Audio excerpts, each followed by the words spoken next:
and YouTube. Like us, follow us, and be the first to know. This is the Comrade Show. Make Comrade Show way. Comrade Lante Oriente, live on Facebook and YouTube.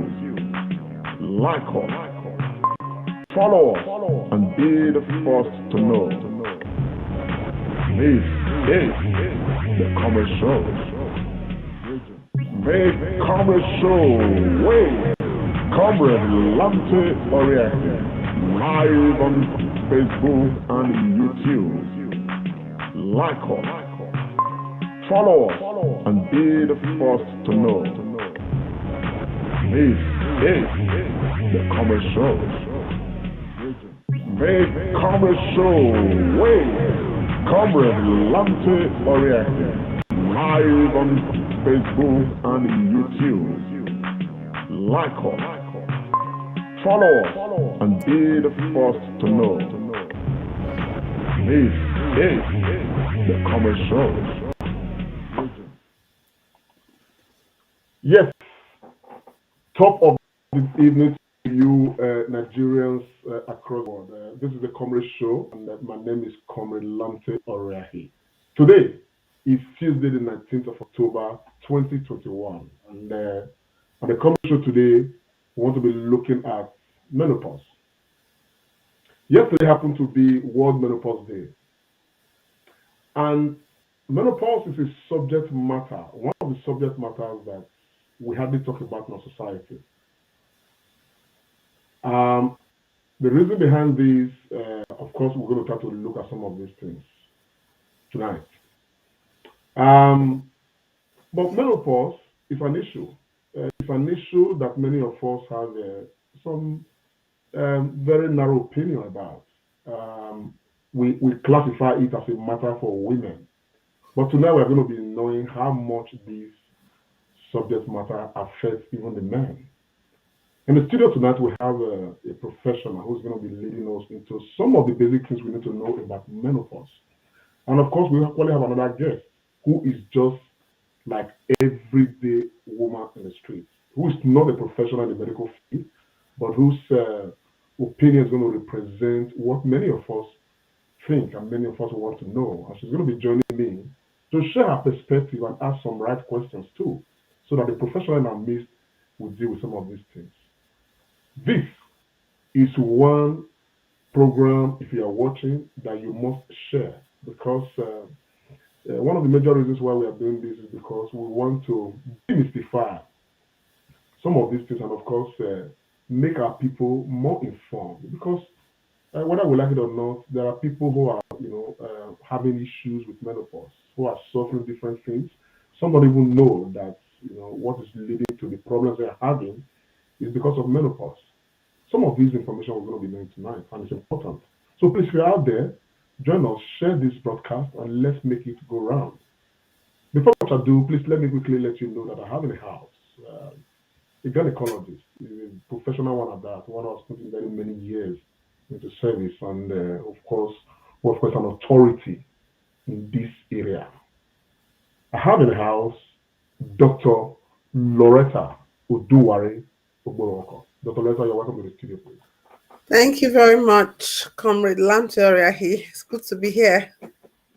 I don't know if to tell you Happy World Menopause Day now. Should I be saying that? Well, it was yesterday. Yeah. Yes, we'll see. Anyhow, thank you very much, Loretta, for, of course, taking some time out of your very busy schedule to be with us this evening. Right in the house, we equally have another guest. Her name is Ambassador Isoke Ibie. Ambassador Isoke Ibie is joining us all the way from Canada. She is the Edo Cultural Ambassador to Canada. She is professionally in the arts. As a matter of fact, she's a movie director, an actor, a producer, and everything you want to talk about in the art is what she is. So she's not a medical personnel, but she is a Nigerian. She is an Edo woman. She's a black woman. She belongs to that culture where things like this are not talked about. They are like, something new, sacrilegious to talk about it. But tonight we're going to be trying to demystify this and, of course, make us know this. Yes, it's okay. I want to say thank you and thanks for joining us on this program tonight. Actually, I should be saying thank you because what you're doing today is amazing. Throwing light into something that many see as so sacred, something that we should not even talk about. We see our parents, we see our cousins, we see people go through this, but nobody really understands that part of it. So I must quickly say thank you so much for bringing this to light. You should be the one we should be thanking. Thank you. Thank you very much. I appreciate that. Yes, um, Dr. Loretta, I'm going to go straight to you. First and foremost, what is menopause? Um, Men means anything that has to do with menses. Pause means when you stop. If you're watching a film now, you pause it, you stopped it, haven't you? So menopause means a pausation of menstruation. And I think I want to explain it in very simple terms. It happens around about the age of 50 years on an average. However, I think if I go back to the basics and explain it very simply, people will learn a lot more from it. So when a girl child is born, we are born with two small organs inside our pelvis. It's called the ovaries. I'm sure you'll be hearing everybody talking about ovaries, ovaries, ovaries. What do these ovaries do?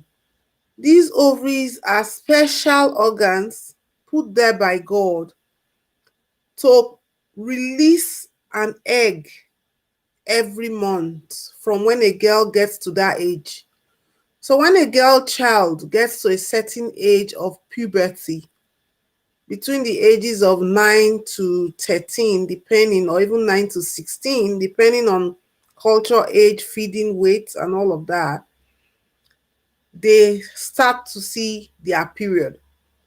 So what happens is the brain has a lot to do with it. Think of the brain as the master organ. And the brain helps the body to release certain chemicals that enable the ovary to function.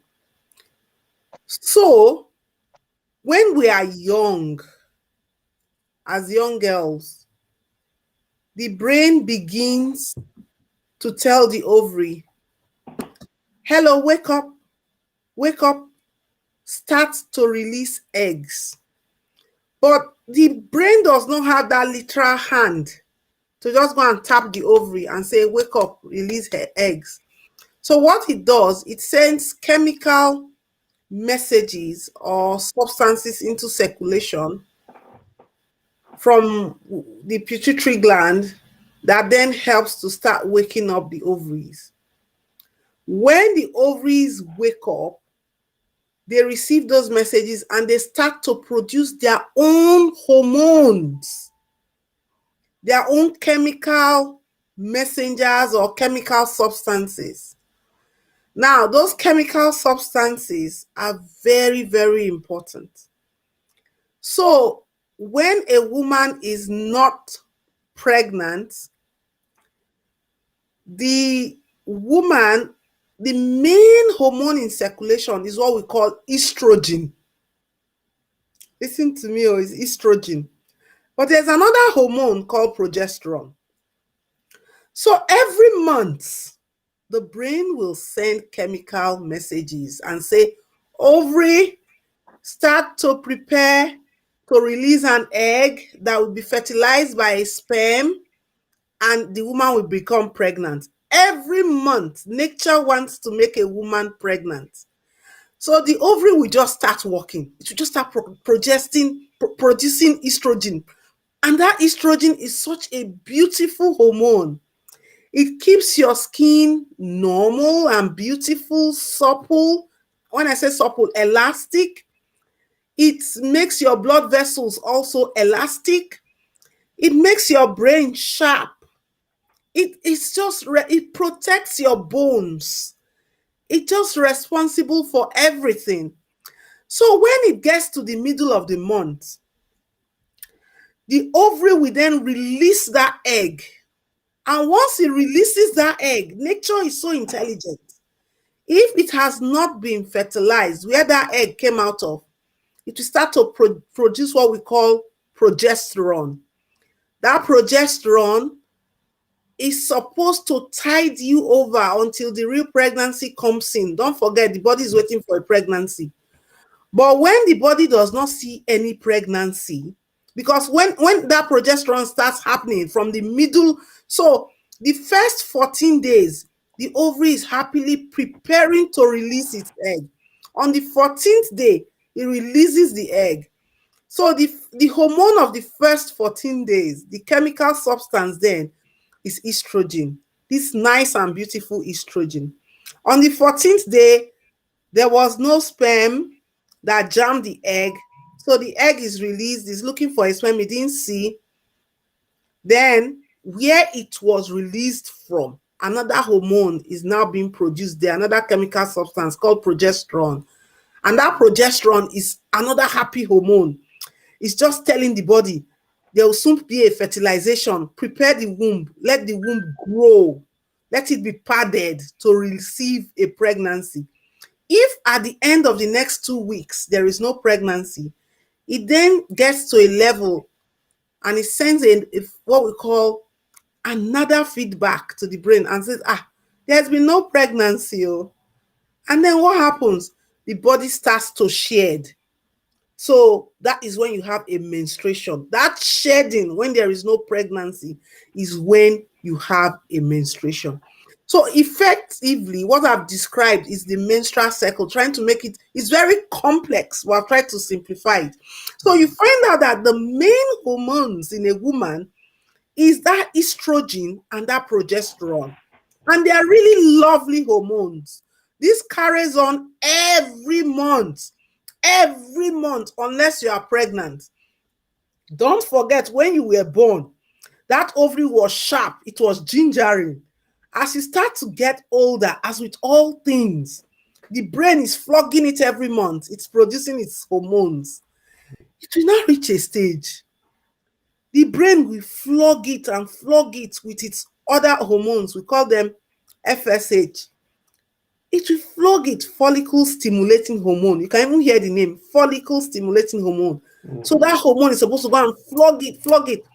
The ovary will not respond again. It will not produce its estrogen. The brain will keep flogging it. It will now be dwindling. The quantity of estrogen produced will now be dropping, until one day you just flog the ovary, flog, like, I'm tired. So at that point is menopause. It has stopped.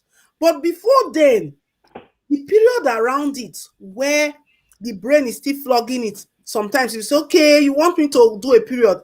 The woman will do some period, then some will be missing, then some will be heavy, then some. That period is called the climacteric. That is just the period before the change of life, as they call it here in the United Kingdom, or the menopause. So to summarize, in the body, you have these chemical signals, which we call hormones. Somebody just wrote that the body is made up of minerals, not chemicals. Johnny Pomosa, I want to tell you that I am referring to the chemical signals that is produced, that carry messages, called hormones. And when they begin to cease, a woman's life will begin to change. Menopause is not an illness. See it as a physiological state that will come to all women.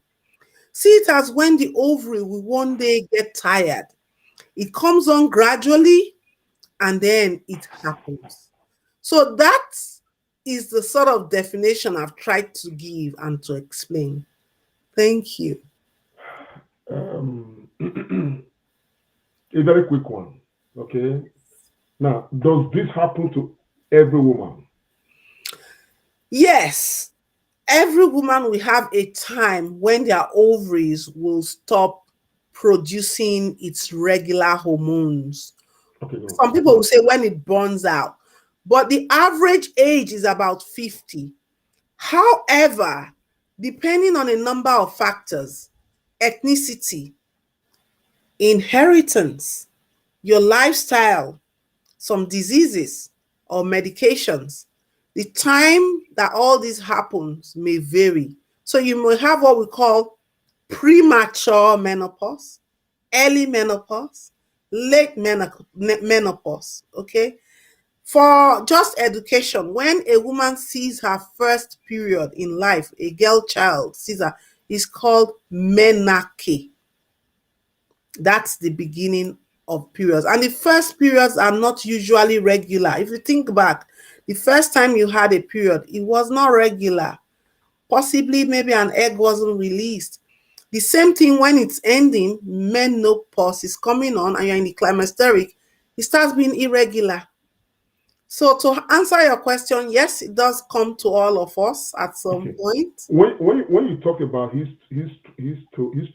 Estrogen. estrogen, yeah, and the beauty of estrogen and the cycle of estrogen that leads to reproduction.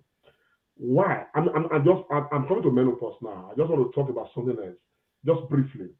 Why is it that we still have a situations where some women go through this process of, estrogenation, if there's anything like that, and yet they don't get pregnant, even while they desperately need it, and they see their spouse regularly, but yet they don't get pregnant. Okay, so now you want to veer into the interesting No, waters just I don't want to dwell too much on that. We of may have another day for that. subfertility. Yeah. Different things can happen in that case. You could have what we call anovulatory cycles. You could have a situation where some women just have excess estrogen production and there is no negative feedback to drop the estrogen. In a situation like you have polycystic ovarian syndrome, you remember I told you that there are two hormones, they both regulate each other. So if you just have one overshadowing the other, there will be no pregnancy because no egg will be released. Estrogen needs to drop and progesterone needs to take over. So sometimes, if you want to determine the possible reason, if I just want to answer your question straight and determine the reason why some women don't get pregnant, despite having enough quantities of hormone in quotes, that's to your naked eye, because you can only determine the quantities when you look at it in blood samples and assay it. It can be due to what we call female factors, male factors, or unexplained. So the female factors can be structural. Maybe the tubes are blocked from previous sexually transmitted infection. Maybe something is wrong, incomplete formation of the womb or the tubes and all of that. So those are, you have fibroids blocking the place, you have things like polycystic ovaries, you have very severe endometriosis. These are big names, but they can be explained simply. Then male factors. You have a situation where the man has low sperm count, he's just firing blanks. And meanwhile, one mother-in-law is shouting, "You've not given my child a child." Child. Yes, yeah, especially in our society, our black and ethnic minority society, a male child. And medications as well could cause all of these. Then there's just the unexplained. So you have 40% female factors, 40% male factors, and about 10 to 20% unexplained as causes of infertility. So yeah, that's what that on that Okay. side. That would be a subject matter for another Another day. day. That is Yeah, that's a big. big subject matter. Auntie Soken, menopause. She's talked about it professionally. I What do you know. have to say as a woman, like the everyday woman? Okay. as an everyday woman, and the fact that I'm not there yet, but I've had big sis and cousins, friends, Are you not that are you have. not are you not there yet? No, I'm not there yet. All right. That's just an I'm not aside. there yet. So Right. all I always hear when I'm around them is like, "Oh my God, I'm feeling hot. I'm feeling hot. I'm having flashes." And it's something that I just keep asking. So, I try to find out what is it like.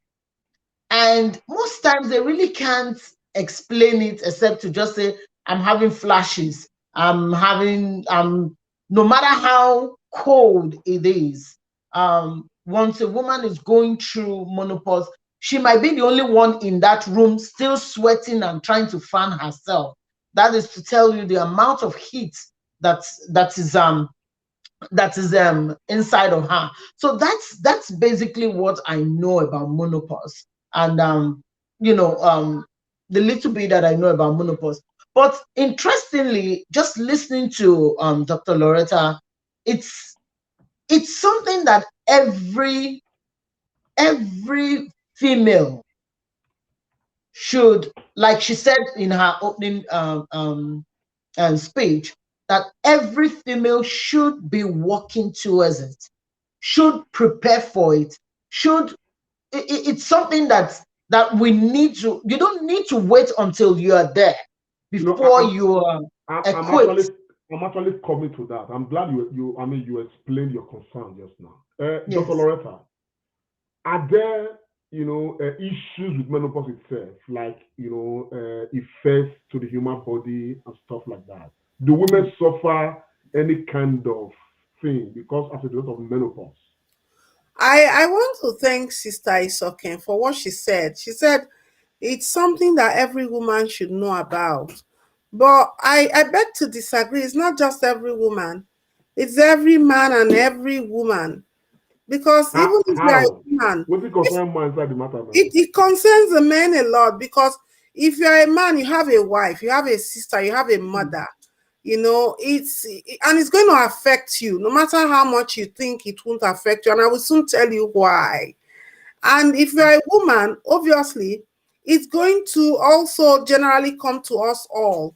And I'm also reading the comments from our guests right now.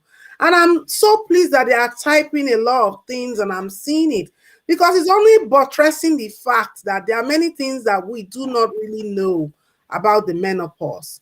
You know, it's your question was, does it affect the human body? And I just want to say that it doesn't only affect just the body, but it affects the mind, the spirit, and the soul of those involved. And I've said those because it's not just one person. So if we break it down and we say the physical symptoms, that means what you feel, what you see, and then we break it into the psychological ones. I'm trying to really keep this really simple. There are big words I'm trying to avoid because being an obstetrician and gynecologist, I'm used to that, but pardon me, they may still slip out now and again. Now, you know that nice hormone, estrogen, and the other one, progesterone, they somehow are going to help you with, I told you, everything is supple and nice.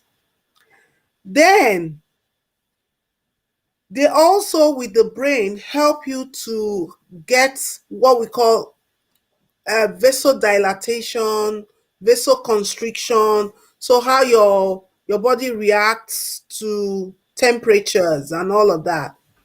But when these hormones are gone from the system in the quantities in which they were there, imagine everything will become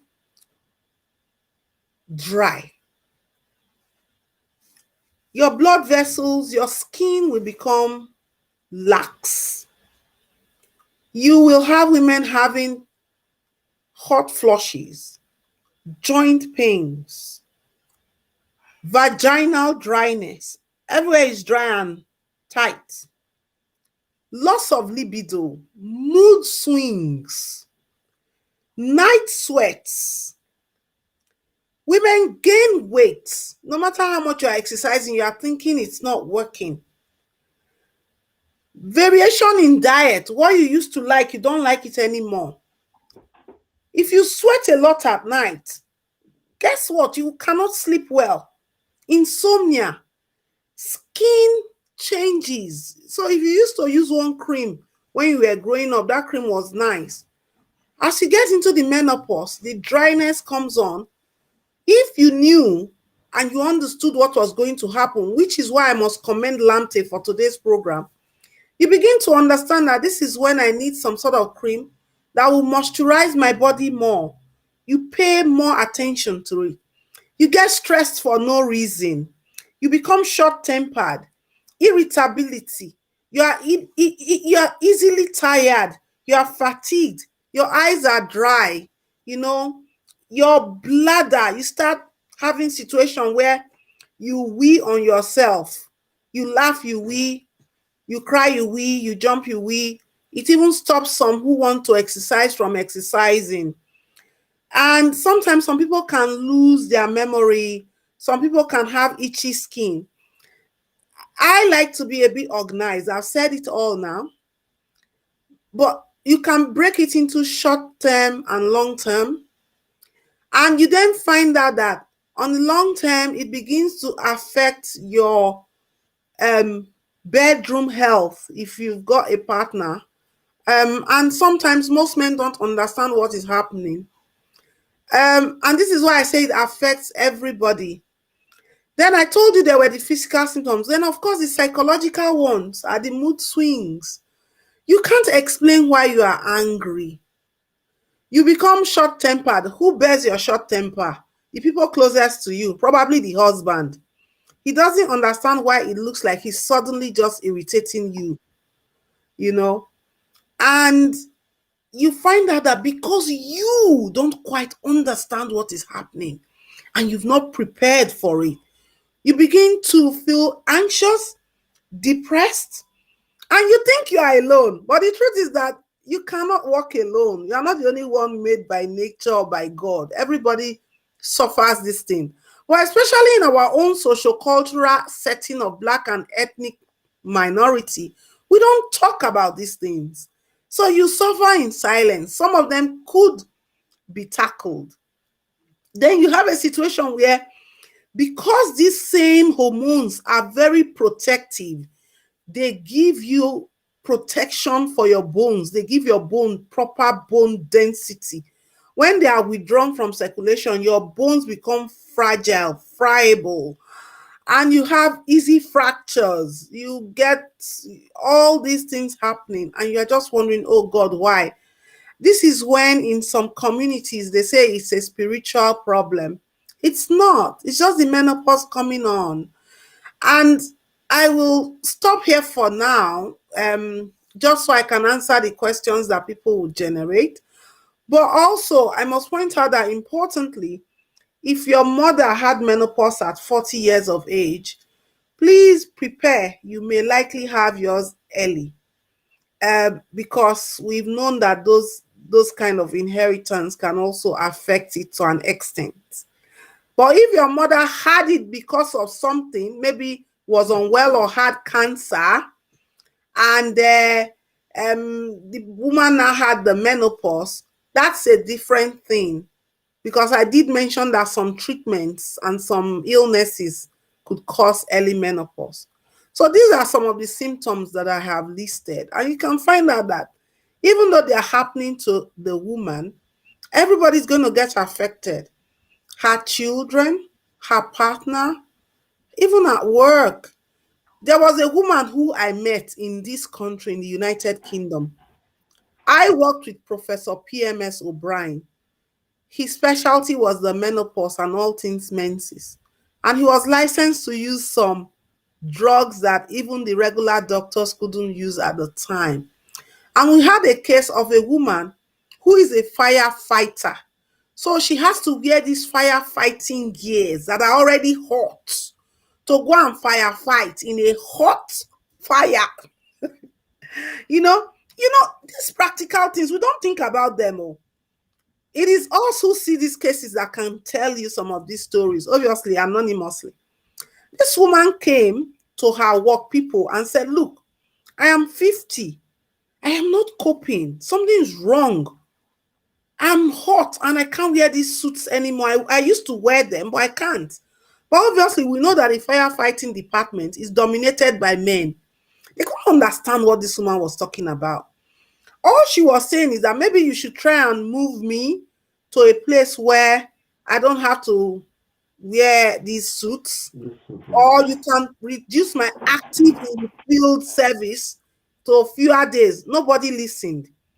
It was when she then came to my professor at the time that we now actually discovered that when this woman sweats within that firefighting suit, she's almost passing out.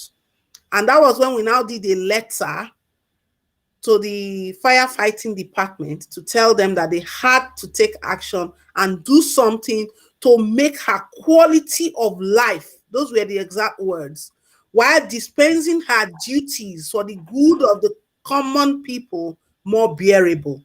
Because you can't kill her because you want to save other lives.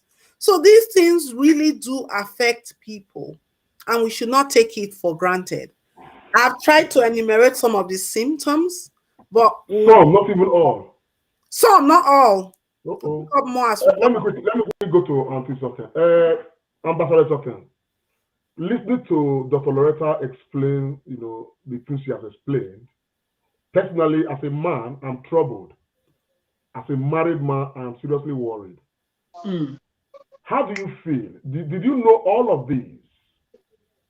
How do you No, feel? And do you have a particular question for the doctor? for me, I must quickly first commend her, because this is a very, very vital information that every woman, every family should have.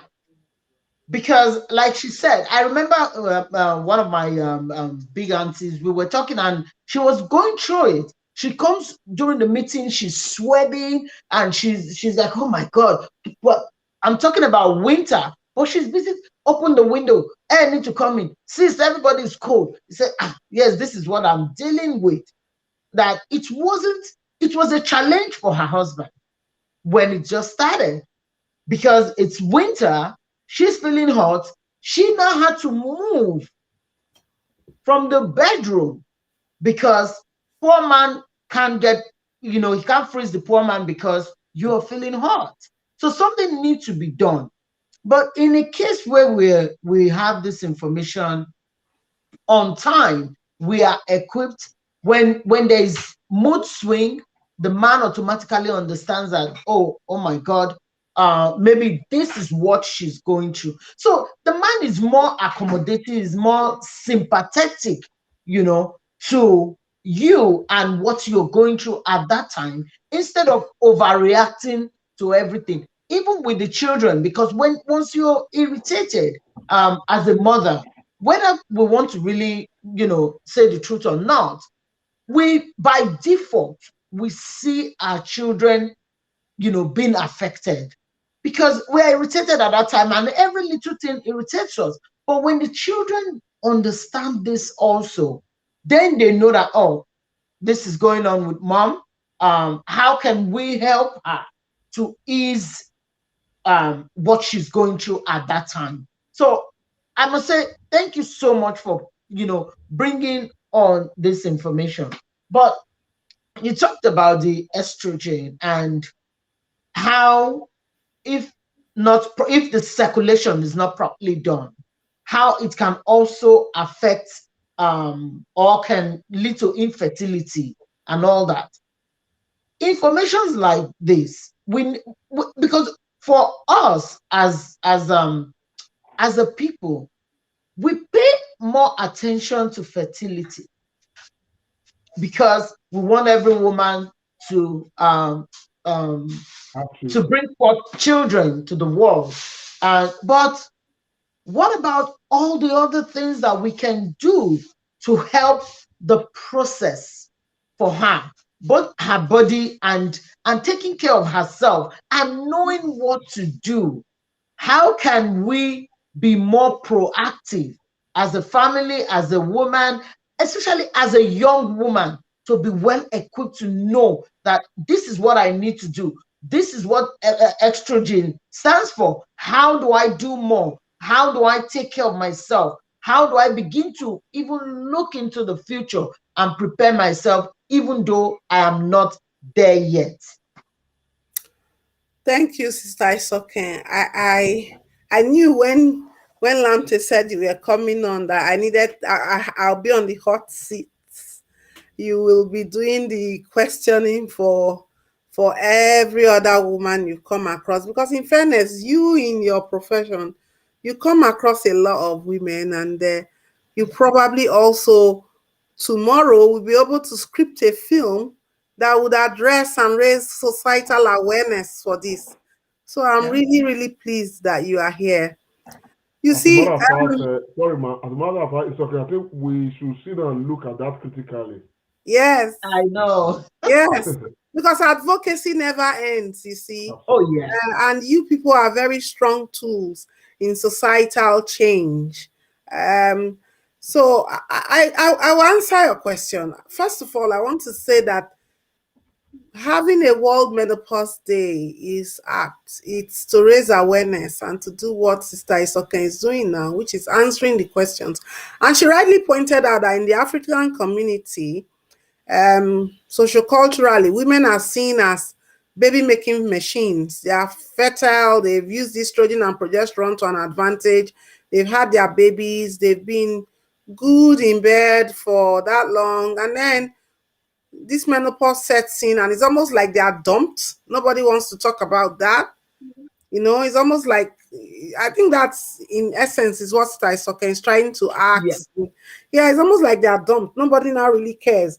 You've outlived your lifespan. But you see, I would tell us out there that life begins at 40, and it's real, it's true.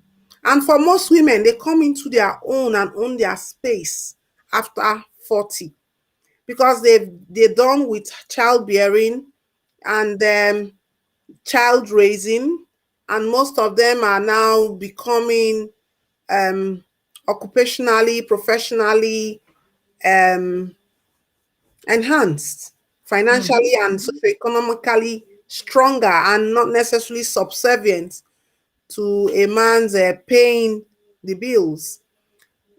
However, how do they now own their own?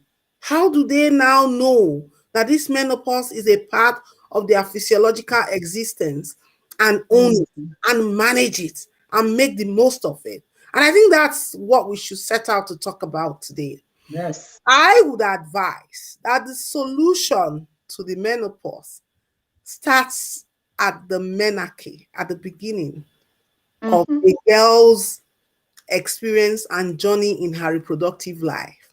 And this is where we fall short in the African social cultural milieu, because we do not talk about reproductive health care. If we talk about reproductive health care very early in life and explain to the young lady what's happening, she begins to prepare. And the management of the menopause is simple. There is what you call the conservative management. There's what you call the medical intervention. Under the conservative management is a whole lot of things, and I think that is the most important part. That is where you take action. You prepare. You know that this thing's going to happen. So you begin to prepare. And I'm going to start by one: dietary modification and exercise. Mm-hmm. When you modify your diet, when you maintain a good BMI, which should be What at what least what what is BMI? body mass index, which should be at least below 30. The normal is between 25 to maybe 28. Let's be generous. But at least below 30, then you are preparing. The reason is this: when women come into this menopause unprepared, i.e., big body mass index, where you are fat. Let's say it as it is. Let's not deceive ourselves. A lot of things can happen to you that you may have been able to avert if you had had a good lifestyle. Mm-hmm. Take, for example, the brittleness or bone density loss. When you exercise and you use your bones and you jump on them and you run with them, you actually keep them denser. So the probability that they would lose the what we call bone density is lower. It's not as if it may not still happen, but it's lower. So without knowing, you are just already helping your bone density mass. Mm. Then you are also going to do things for yourself that nobody else is going to come and do for you. When you exercise, you release some feel good hormones. Mm. There are certain chemicals that will be released during exercise. They actually make you feel good.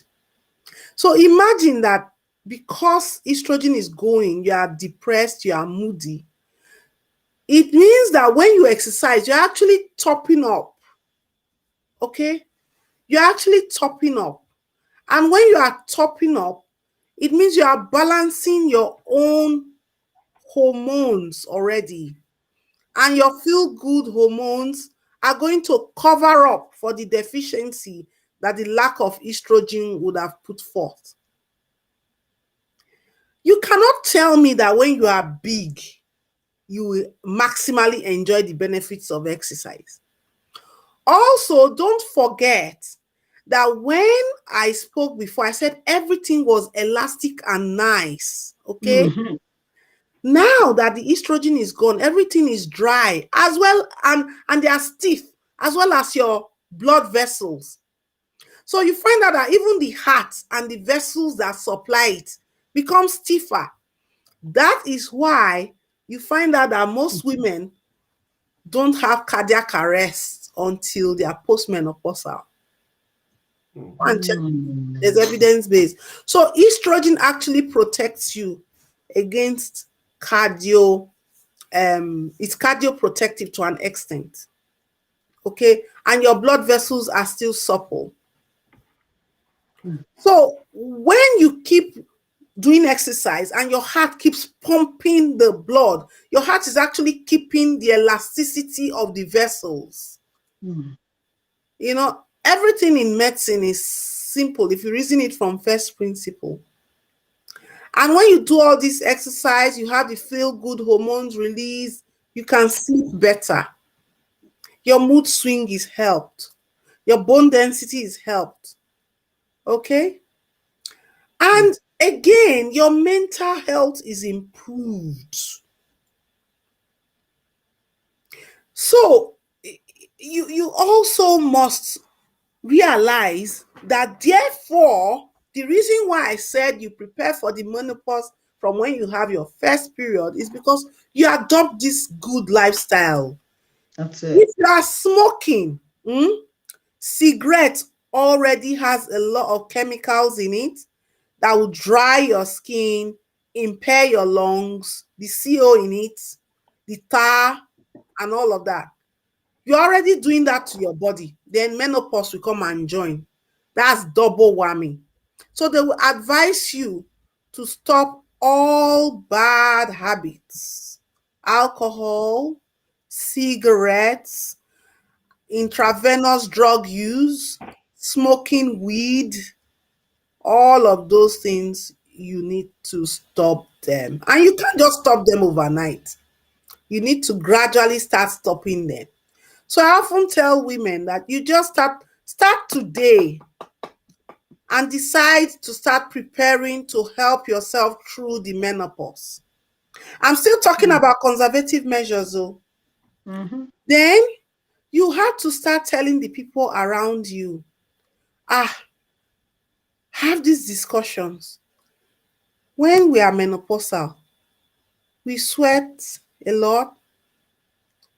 We need to think about the kind of dressing we then do. That's not when you wear tight clothes, you wear loose cotton clothes. Depending on where you are, the country where you are, it's not the way you dress in Nigeria that you're going to dress in England or dress in Canada or dress if you are an Eskimo when you are menopausal. Then you are going to think and say, there's an important aspect of this thing that is coming on.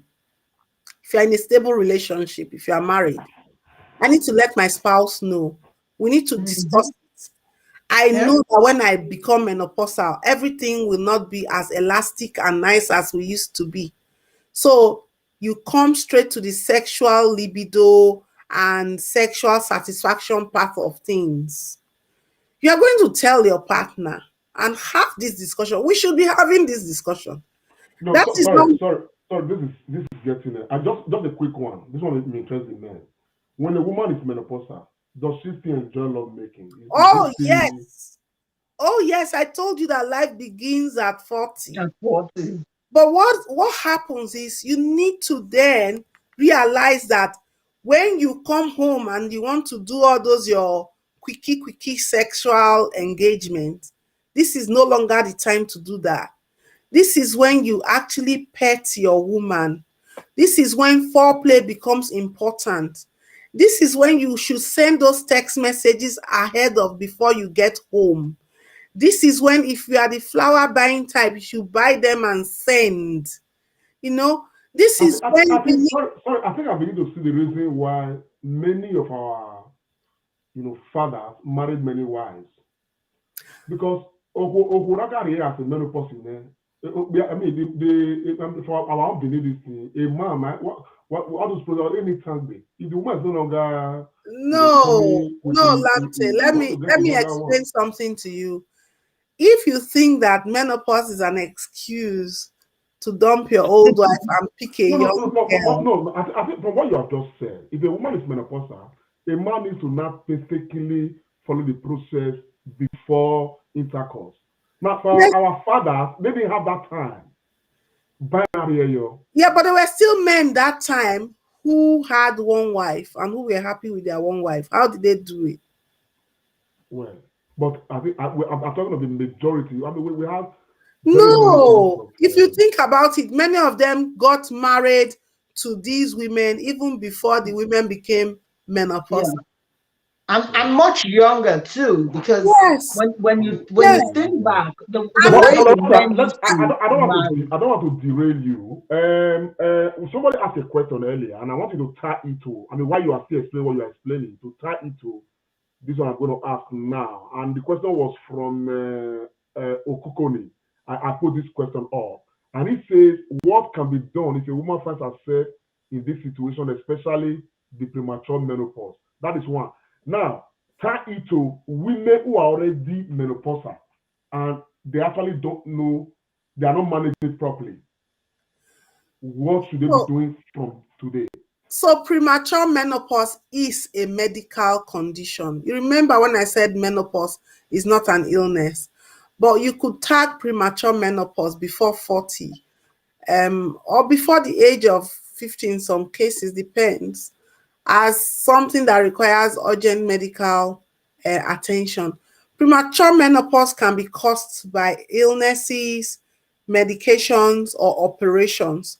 If we have to save a woman's life, for instance, she's had an ectopic. I've seen this. She had an ectopic in one ovary and they removed it.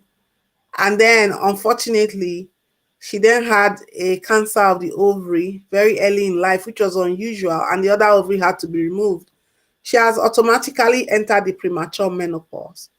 So, and in some cases, you cannot have hormone replacement therapy. So, what that means is that sometimes that hormone, estrogen, or a combination of estrogen and progesterone, can be given back to women as tablets or patches or gels, depending. Okay. But before you do this, you must see your gynecologist or your GP, depending on the country where you reside, as the case may be. And I'll say something here now before I forget. There is no use if you are having menopausal symptoms and you carry yourself to go and see an ear, nose, and throat doctor or an orthopedic surgeon. There's no use. So we must, and this is why these kind of programs are key. If you are in Nigeria, you need to seek out a proper gynecologist. If you are in the UK or other countries where they run some particular healthcare system, the GP is responsible most times for assessing you and deciding on your hormone replacement therapy. Then obviously you have pockets of sexual and reproductive health that could do that. But generally, every gynecologist should be able to contribute to your management of the menopause. What you do in premature menopause is to first determine why is this woman having premature menopause. Is it because of any illness? Is it because of any operations? Because of anything? Or did it just happen? So we have to also do a test of the blood to look at what we call the follicle stimulating hormone levels, the luteinizing hormone levels, the estrogen levels, the progesterone levels, and to find out what levels they are. Are they at levels that are compatible with the menopause? It is at that point that you can then declare that, okay, this is premature menopause. And you begin to manage. You see, no patient, no two patients are the same. You do what you call individualizing a patient and you manage holistically. So how we manage woman A is very different from how we manage woman B. And this depends on her age, her health status, background, health status, and all the things that are happening. You can even see how a job can affect the management. So I would say if you have premature menopause or think you have one, seek out your healthcare provider, ask especially to see a gynecologist, and then they will take it from there. They will do all the required investigations, and then they will manage you accordingly. Okay? But For, if, for yeah, those who have had, go ahead, just please, when you run over it, for those who have had, who are having menopause right now, and they are passing through all those effects you mentioned, and what should they start doing to manage the process and equally still have some quality of life as they grow older? so that's why I was talking about the management, and I was telling you that a lot of it is conservative. That means without medications. And I was talking about the exercise, the stopping smoking, the getting your weight down, the not eating after midnight so that you don't put on excessive weight, you know. And then I was going to go into the loss of libido and mood swings. Yes, Comrade Henry Bakari, women can get really, really upset easily and irritable with their husbands and anybody closest to them during the menopause or the onset in the climacteric, the onset of the time of the menopause. Yes. And how do you manage these things? I was still talking about the exercises and what you can do. Yeah, Diet. yeah. Now, with respect to diet, I've been reading some of the comments. Somebody said, oh, don't have milk. Oh, don't have this. But you see, the truth is you need things in moderation. You don't need to exclude yourself. The reason is I told you that when you don't have estrogen, you don't have bone protection. And one of the things that milk and dairy products can give you is calcium, which helps you to build your bones. So if you completely exclude this from yourself and say, oh, I shouldn't have this, then you may even be creating problems for yourself with situations where you have hypocalcemia, which sometimes goes hand in hand with low vitamin D and all of that. So what I would advise is moderation in your diet. Reduce your portions. Reduce, don't, this is not when, it's not when you are going to start eating pounded yam at 8 p.m.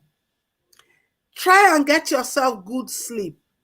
The kind of lighting in your room can even affect how well you sleep. And these are things that can help you tackle them. Now, before I come back to the loss of libido and things that people can do for that, let me talk about some of the medications. Some of the medications that can be given are, and I wish Austin would be here, pharmacist Remiran, to talk about some medications. But hormone replacement therapy is where you have estrogen and progesterone, or just estrogen, in whatever way, being administered to the woman. But let me point out here that Mama, sorry. I know that Iremira will be watching from somewhere. Iremira, if you are still free, this is a very important subject matter. You can log in and you join the debate. Mama, go ahead. Sorry. Okay, said something about her auntie, saying that, oh, they were hot, they were hot. So assuming that someone like her auntie had a lot of the vasomotor symptoms where she was sweating, and then I go and do hormone replacement and I give her patches, those patches will not stick on her skin because the sweat will just wash it off. So there are some simple things you need to know. So she may probably benefit from tablets. Now, does she have a womb, or has the womb been taken out? If the womb's been taken out, beautiful. You can just do single straight estrogen tablets. But if the woman still has a womb, then you need to protect that by having combined. So sometimes you'll be hearing combined hormone replacement. Sometimes you're just hearing single hormone replacements. And then you also have situation where you may just have to give antidepressants or some sort of medications that would help the woman, because depression is real in those periods. And these are things you have to leave in the hands of the doctors. But like Sister Isokon said, if you don't seek help, you will not know all these things. Okay? There are cases, if I give an example, where women have come in. In fact, I'll give a story. A woman came in once with her husband, and the husband's complaint was that the woman had loss of libido and was very, very irritable. Obviously, she was in the menopause. Sister, sorry, you've mentioned libido quite a number of times. Could you, because I imagine that, some people don't know the meaning of libido will watch this. Oh, okay. Could you just break this libido matter down? Thank you. Lantern, okay, you should just keep me in check. I'm trying. But yes. So when a woman does not have the urge to have sexual intercourse, she's just not interested anymore. Okay. If I'm allowed to speak Nigerian balance pidgin, the woman don't want to do again. She not just send. Okay. You just, and part of it may be because anytime you now do anything, she's so dry that it's painful. She's not enjoying it. And you don't quite understand that you now need to be patient, or you don't understand that you need to seek some sort of help. So that is a general loss of libido. Okay, that's the word. The urge is not there. And for your information, it's not only women that have menopause. So all those that think they want to go and get side chicks, they are male menopause. Ask that question. Please, can you just dive into it? But before you go into it, let me ask this, Ambassador Soke. Ambassador Soke, do you have any questions for her? I'm sure she has. The way she's smiling. So far. Okay. But the next matter, I really want us to deal with it as well. Over to you, Ambassador Soke. Because when you look at the conversation now, you are in the UK, Dr. Loretta is in the UK, myself, I'm in Canada. And there are people back home saying, yes, you guys are talking about all those beautiful things. You have to go see a GP. You have to go see your gynecologist. Is there any other way, whether through food or even herbs, like our regular what's it called, plants? I know what you mean. People that we have like of traditional medicine in those days. All those are the medical doctors. Exactly. Things that women can easily use and take to just help themselves. Because whether we like it or not, there are people in the rural areas that you're talking about all these things. It sounds to them, it's like, what is she talking about? You're talking about medication, talking about this.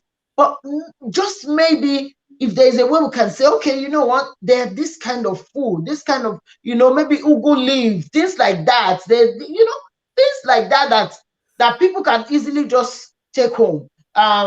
You have a friend that you yourself, you just think, maybe this is what is wrong with this my friend. Anyway, she's always irritated. She's always complaining. If I understand you, what you are Yeah. saying is that in our environment where people don't actually have, a means to proper, medical, Yes. support, Yes. as it were, what should not be their own, solutions Way to yeah, supporting themselves? Dorota, themselves. do you have an answer for that? Yes, I have a very clear and simple answer. And if you noticed, I have been saying that conservative methods, not Mhm. medication, is one of the biggest ways of managing the menopause. And I said you manage it even the day you start your period as a girl child. So that means that one, if we are in the village, if you are in the town, we need to have these conversations of what will happen with our girl child. We need to Mhm. start it. You don't need medication for that. You don't need money for that. Then I also spoke about exercise. Do you need Mhm. medication for exercise? Do you don't No. even need any special equipment? Me, I run up my hill, I walk, I don't use the lift, and I drink loads of water. You drink loads of water. You try and regulate what you eat. Ugu leaf is a beautiful vegetable. You increase the greens and colored substances in your food. So what do I mean colored substances? Green pepper, red pepper, tomatoes, green leaves, lettuce, ugu leaf, bitter leaf, scenting leaf, ewedu. You can just decide that, okay, I'm nearing 50. Okay, I'll start taking more soup and less poundo. Like Mhm. me now, I just eat soup and eat fish and I'm fine. If I want to have pounded yam, it's very tiny. It's literally swimming in the soup. Okay, ugu leaf is behind your house, but Yeah. then you are eating at 7 p.m. at night. You are still going to put on weight unnecessarily. The key to a healthy life is actually just doing, we all know what the right things are deep in our hearts, Mhm. but we Yeah. don't have the willpower. It's not easy to do them. And I'm going to tell us today that whether you are in the village or you are in Toronto, whether you are in Tokyo or you are in Karanamoda, when you understand the principles, you can do it. But the problem is that information is probably lacking in Karanamoda. And that's why we are here today, to tell our people that one of the quickest ways as us women to manage the menopause is to first understand what is happening. If you Exactly. understand what is happening, you will know that, I like this copion lace or any lace, but I will leave it and I will wear plain cotton, simple cloth to this occasion for my comfort. You cannot go and now start wearing that copion lace and you feel that unwell. You don't need a doctor's medication for that. So lifestyle overhaul is very, very important in everything that we do. And preparing our mind, when you are prepared for something, it's different from when you don't know what is happening. I had Exactly. a lady, her menopause manifested with her hair just dropping, Ooh. alopecia. It was just dropping. She didn't know why. She ran from pillar to post. Oh God, I have cancer. My hair is just falling. No, she just had alopecia, and that can happen with the menopause. By the time she came to me and I explained to her, she was like, "Oh, really? Will it grow back?" I said, "Sometimes it could grow back. But this is not when you will now want to make small, small 1 million braids with your hair at that point in time." Mhm. And what did she do? She understood that, and gradually the hair that all dropped came back. So when we have these conversations, I agree that you will not find a doctor where there is no doctor. We had that book those days growing up. you know. But when you know what to do, then you do it. In coming to some medications and herbs, well, natural herbs that people talk about, I'm going to refrain from talking about them too much on this program, because though some of them have been found to have, yeah, some measure of relief, um, there's still some that people are working on. The common one that people take is evening of primrose oil. But I'll tell you that when you get to 40 as a woman, even 30s, you need to get yourself on some regular multivitamins. That's You it. know, don't deceive yourself. You see, let me give you a secret. The French women and the French people are known for their skin care routine. But do you know that as early as 18 years in France, a young girl is already introduced to moisturizing, to using anti-aging products, to understanding that, you know, you need to go on. The Koreans, their beauty care is fantastic, but they start early and they are consistent. They follow it through, you know, and we should do the same thing. Menopause should not be any different. Okay, we should be consistent in these lifestyle changes.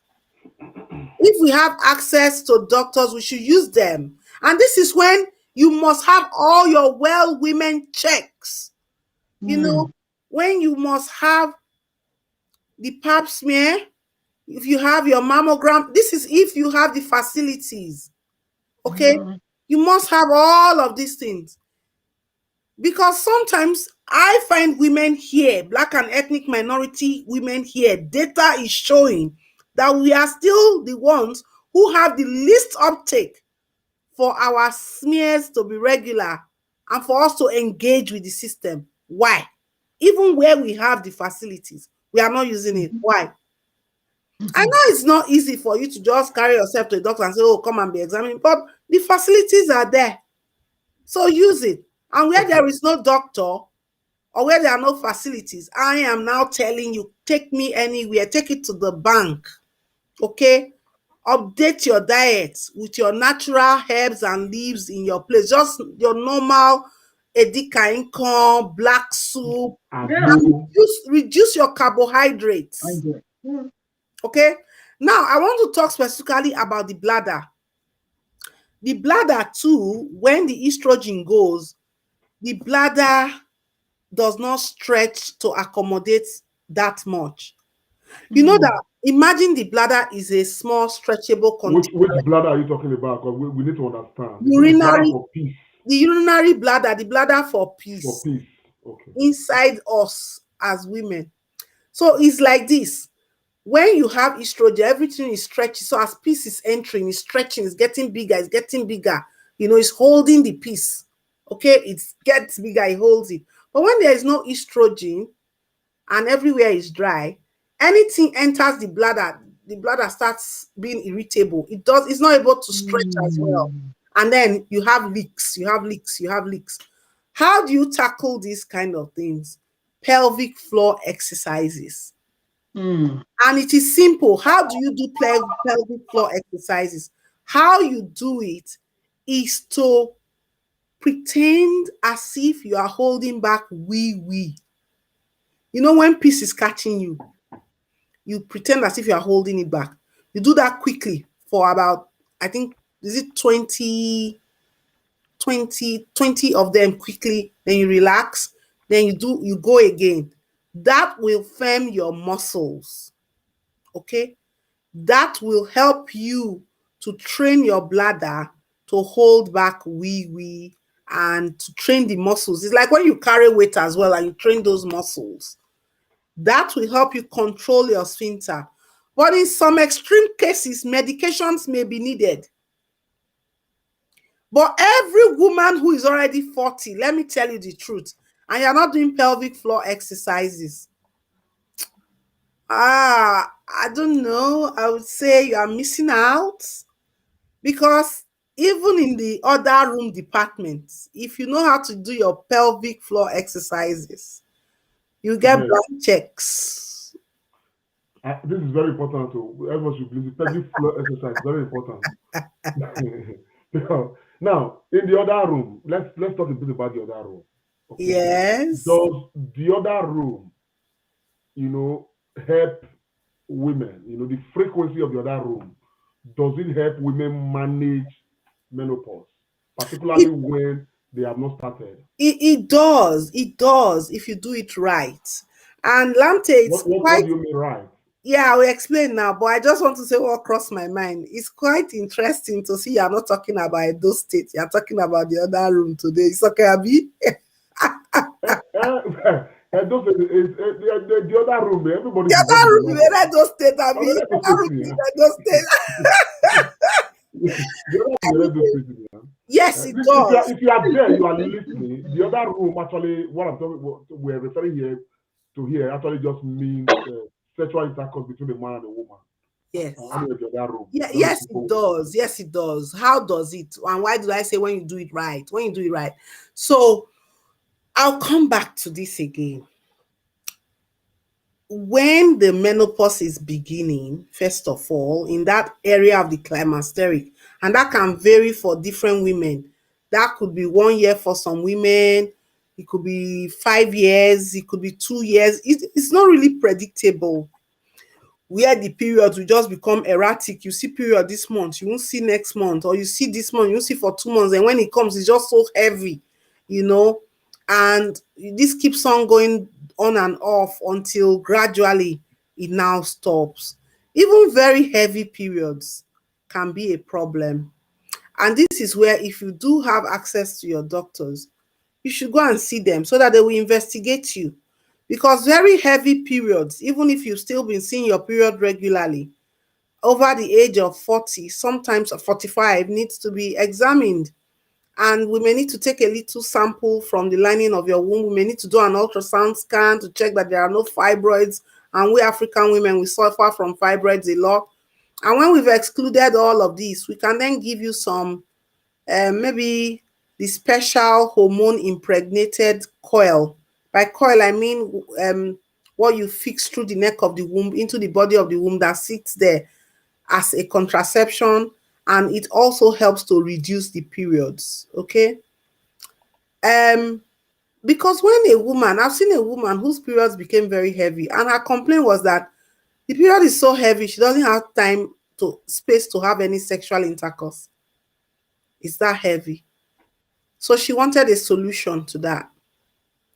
Now, the other common thing is dryness, and I will maintain that some women make the mistake that, oh, I'm getting dry, therefore I'll stay away from sex.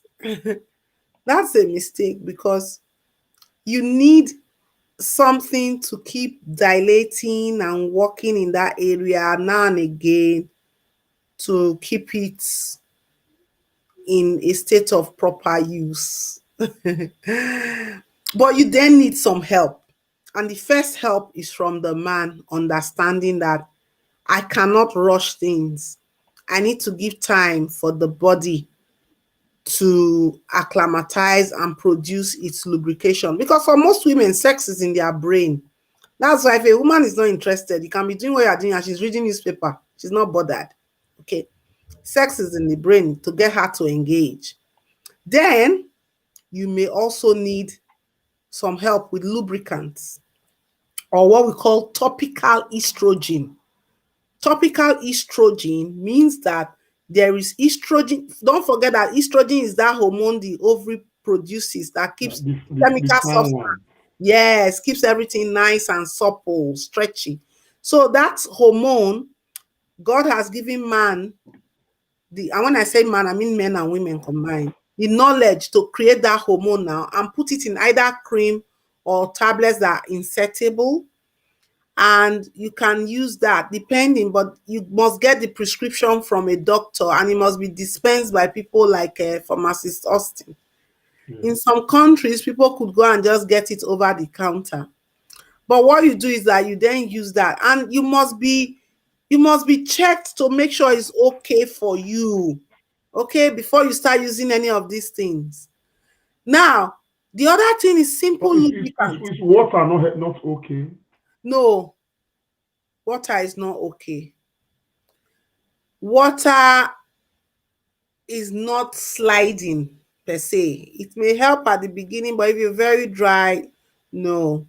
So there are some. But sometimes when we watch, sorry, because this Go is on, go we need on. to know. Sometimes we watch adult movies. Mm. You know, we see some youth speak.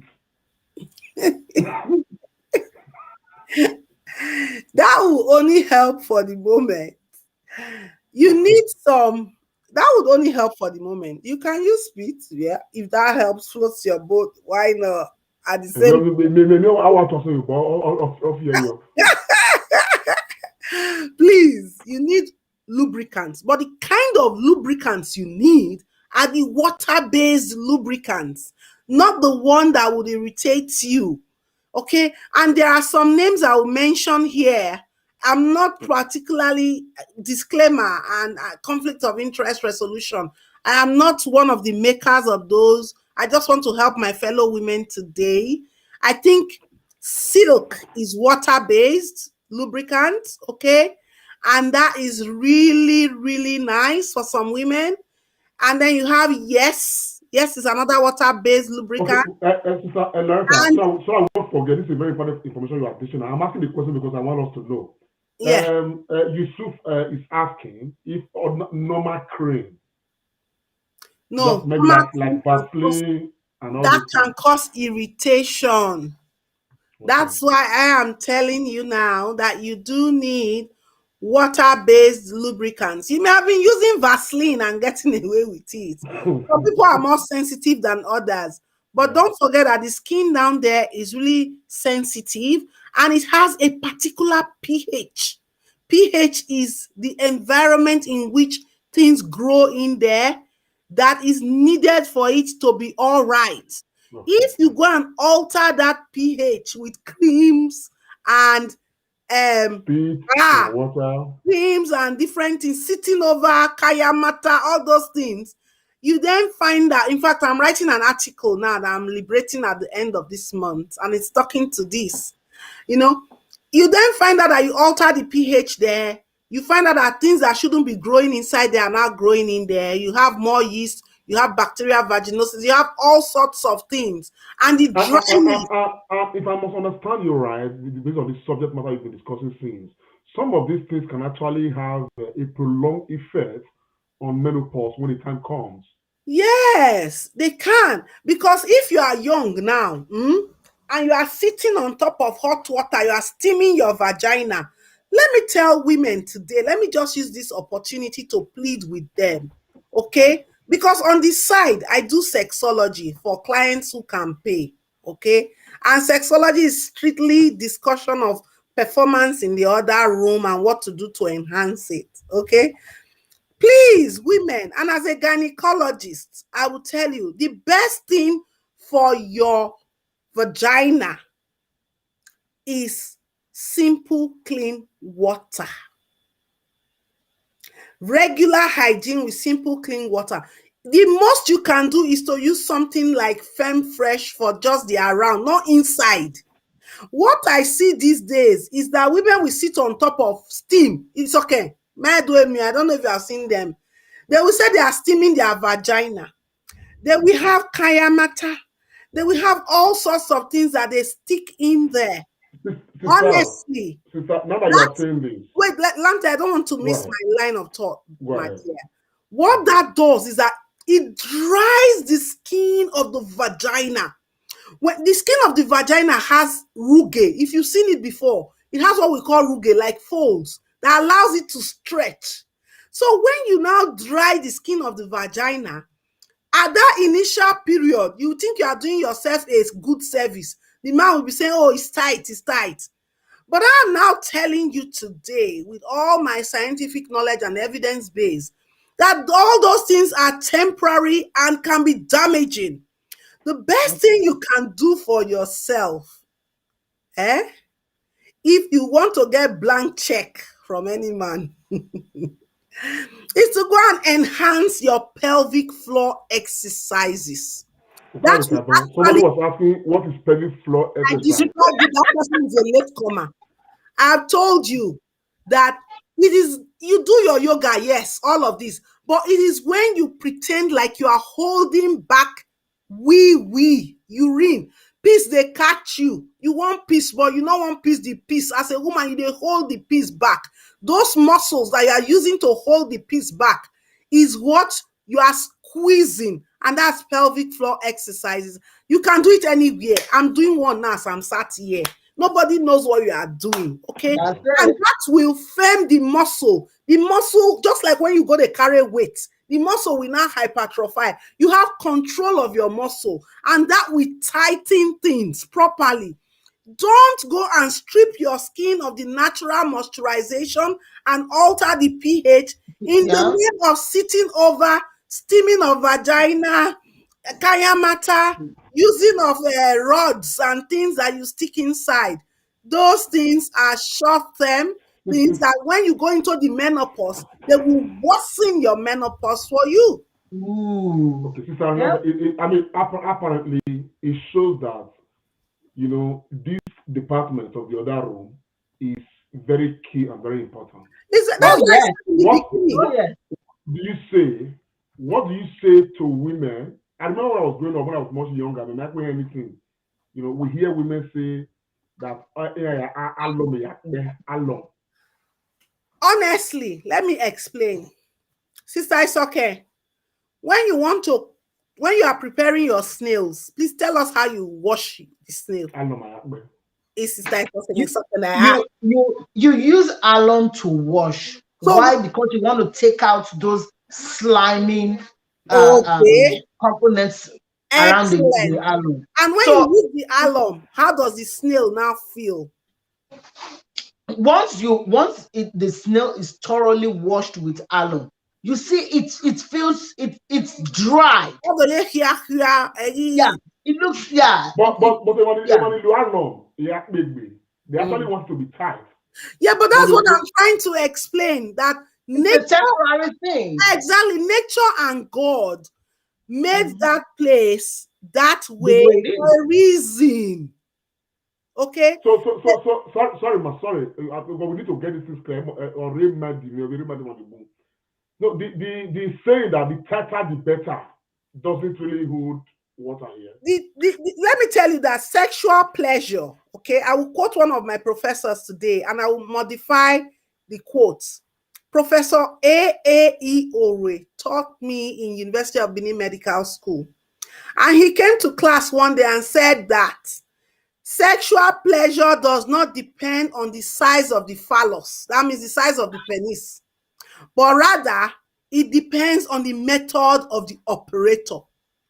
I said, Prof, that is true. I said, but Prof, let us modify this quote. I need to complete it.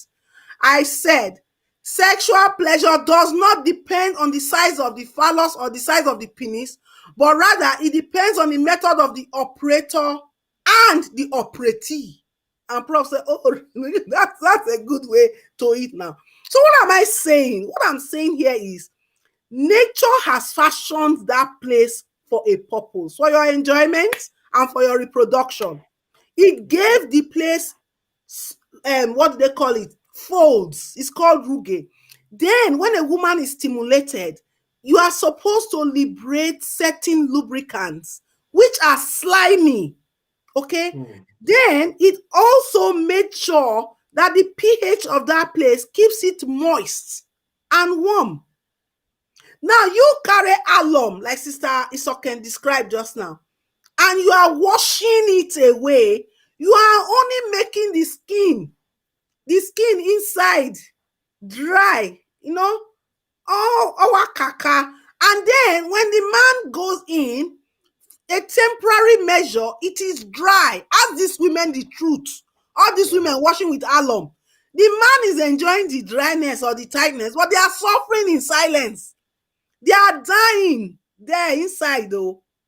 I'm telling you, because they need to understand that it is not the skin of the vagina that really does that work they want to be done.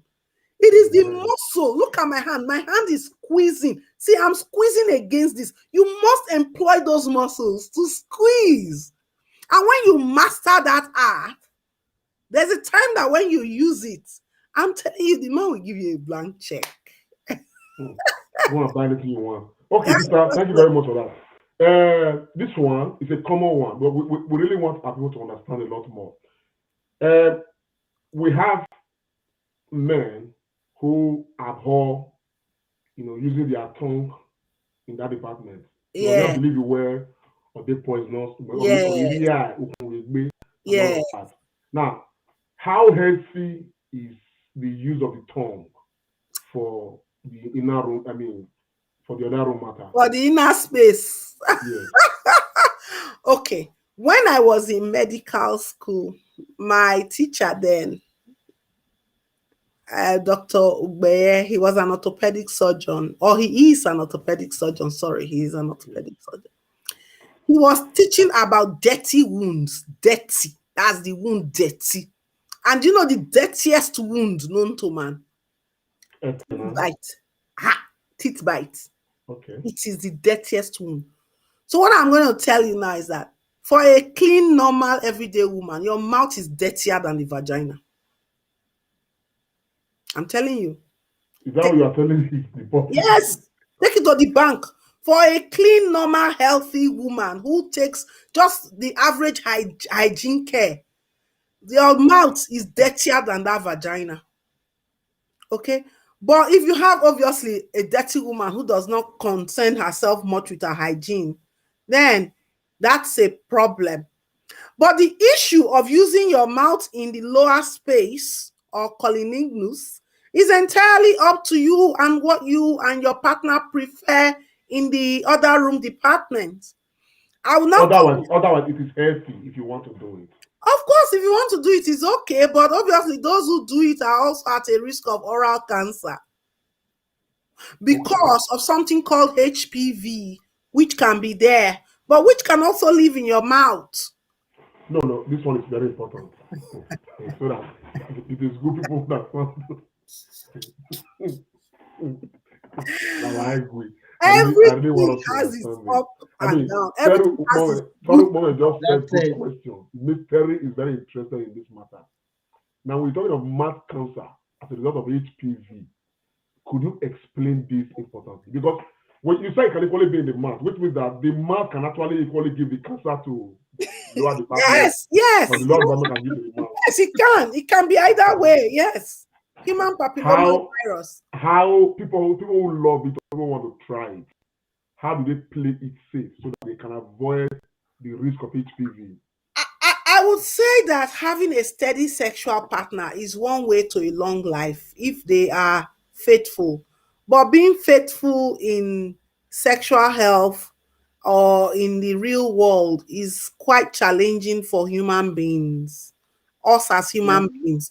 And I can say that because that's my department. Okay. I'm not talking now about the churches and the mosque and what religion is preaching. I'm telling you what I see in my everyday practice and what obtains in the field. Okay. But I think one way is to achieve that ability of mutual commitment.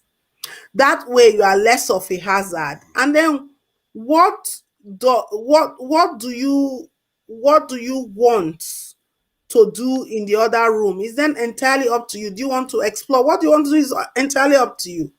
I will not come here now to say this is good or this is bad, but I will tell you that the vagina in itself is sometimes, we describe it as a mini zoo. Okay, because there are a lot of organisms there. But the same thing with your mouth. That's what I'm trying to say. Your mouth is not necessarily. So is there a possibility for people, for men who are flippant or women who are flippant, is there a possibility of transferring HPV from mouth to another person's mouth? Yes, you can. Are you talking of kissing now? You know, when you have the common cold and you have cold sores, what do you think it is? Okay,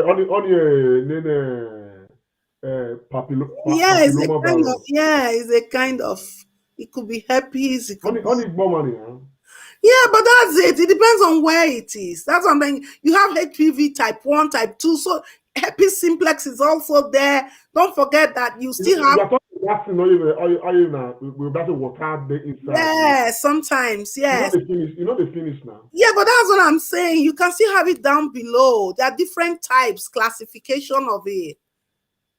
And then obviously, that's what I'm trying to tell you, that the probability. You are scaring people now at this, especially people whose expertise is in that area. I'm not scaring them. It's important that they know. So people can. No, I'm not scaring them. I have just said that the mouth is not cleaner than the vagina. I've said that. I think that should reassure them. Have I not said that? I said that from the beginning. And I have said that, but at the same time, know that there is some risk of certain kind of cancers being slightly increased, especially when you engage in multiple sexual partners, which we all know. I don't think I have discouraged people from what they think is their sexual preference. But what I'm not going to sit and say is to say one is better than the other. Sex is a spectrum. It depends on how you want to have yours. Okay, it's like salad. Do you want beans in your salad, green peas, or do you want cucumbers in your salad? But I think what we should do. Oh my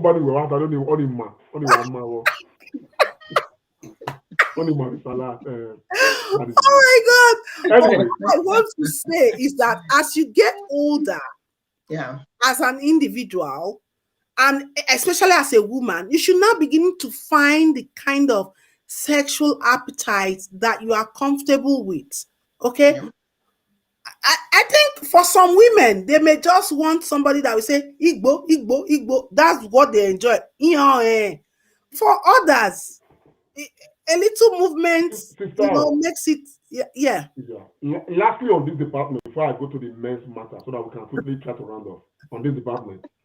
Now, is it true, okay, some opinion holding that any man who frequently allows the woman to be on top is only going to be giving birth to female children? Oh my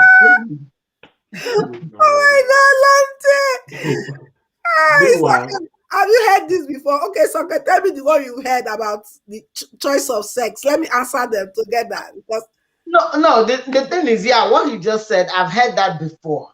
There are some of these myths that you hear. You give birth don't let them. I heard that. I've heard you want to have a male child, put one leg on the wall. Okay, I will answer.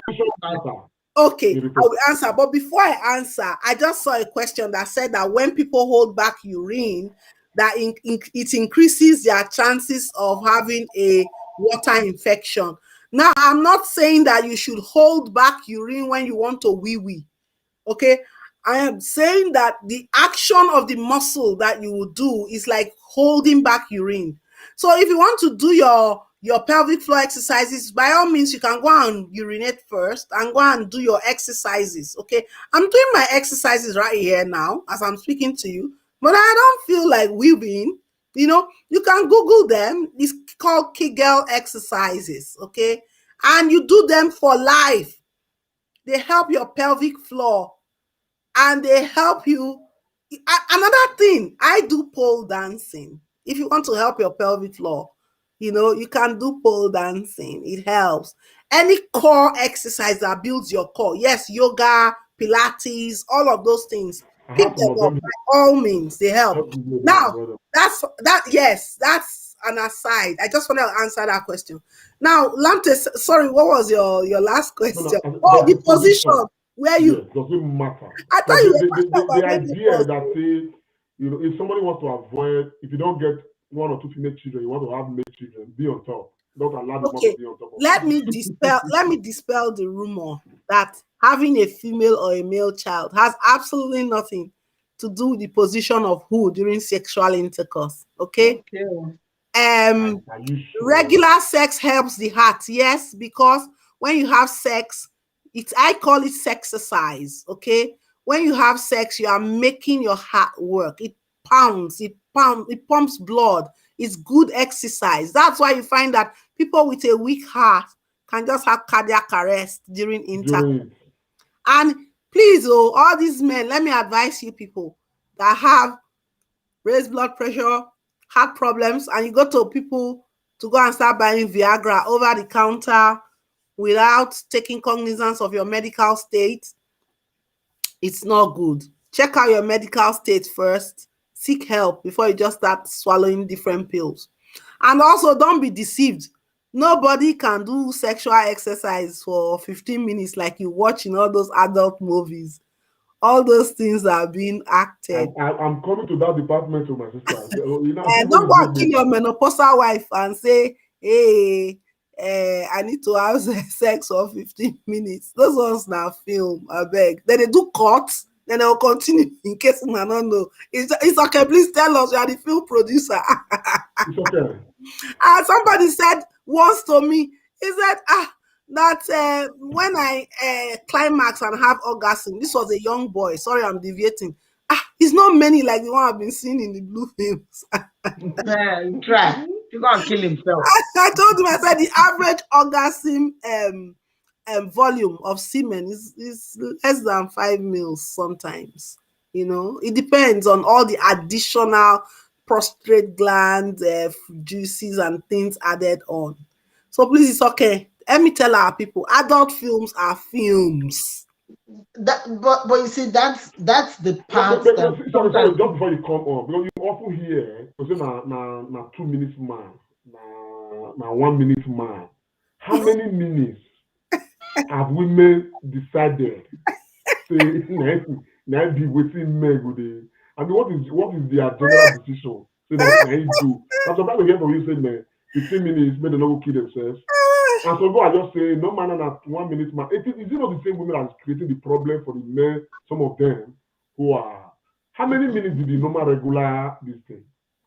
Okay, I will answer your minutes question and I will answer the position question. But before we go there, I think Sister Isoken should really speak to this acting of adult films because it does affect how people manage the menopause as well, how men perceive the menopause. Please.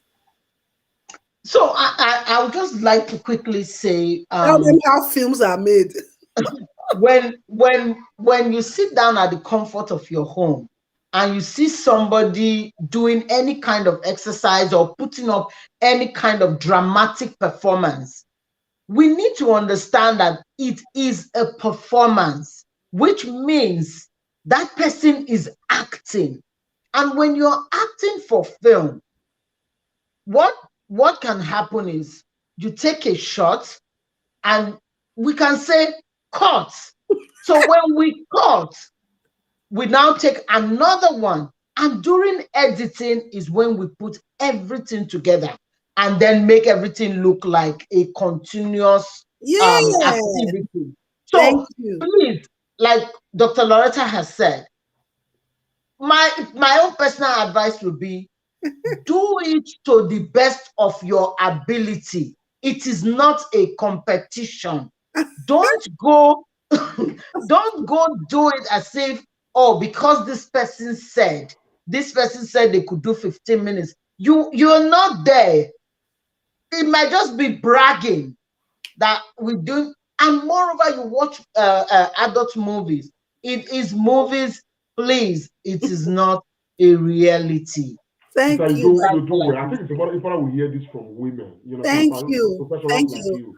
And again, Sister Loretta, at the end of the day, the whole process can actually last more than 20 minutes because from removing the button to eventually finishing everything can even be up to 1 hour. Yeah, but and the foreplay, yes, and the foreplay. Thank you. Depends on what you are counting. Are you actually counting foreplay? Because if you want to count foreplay, for some people it can be a whole day.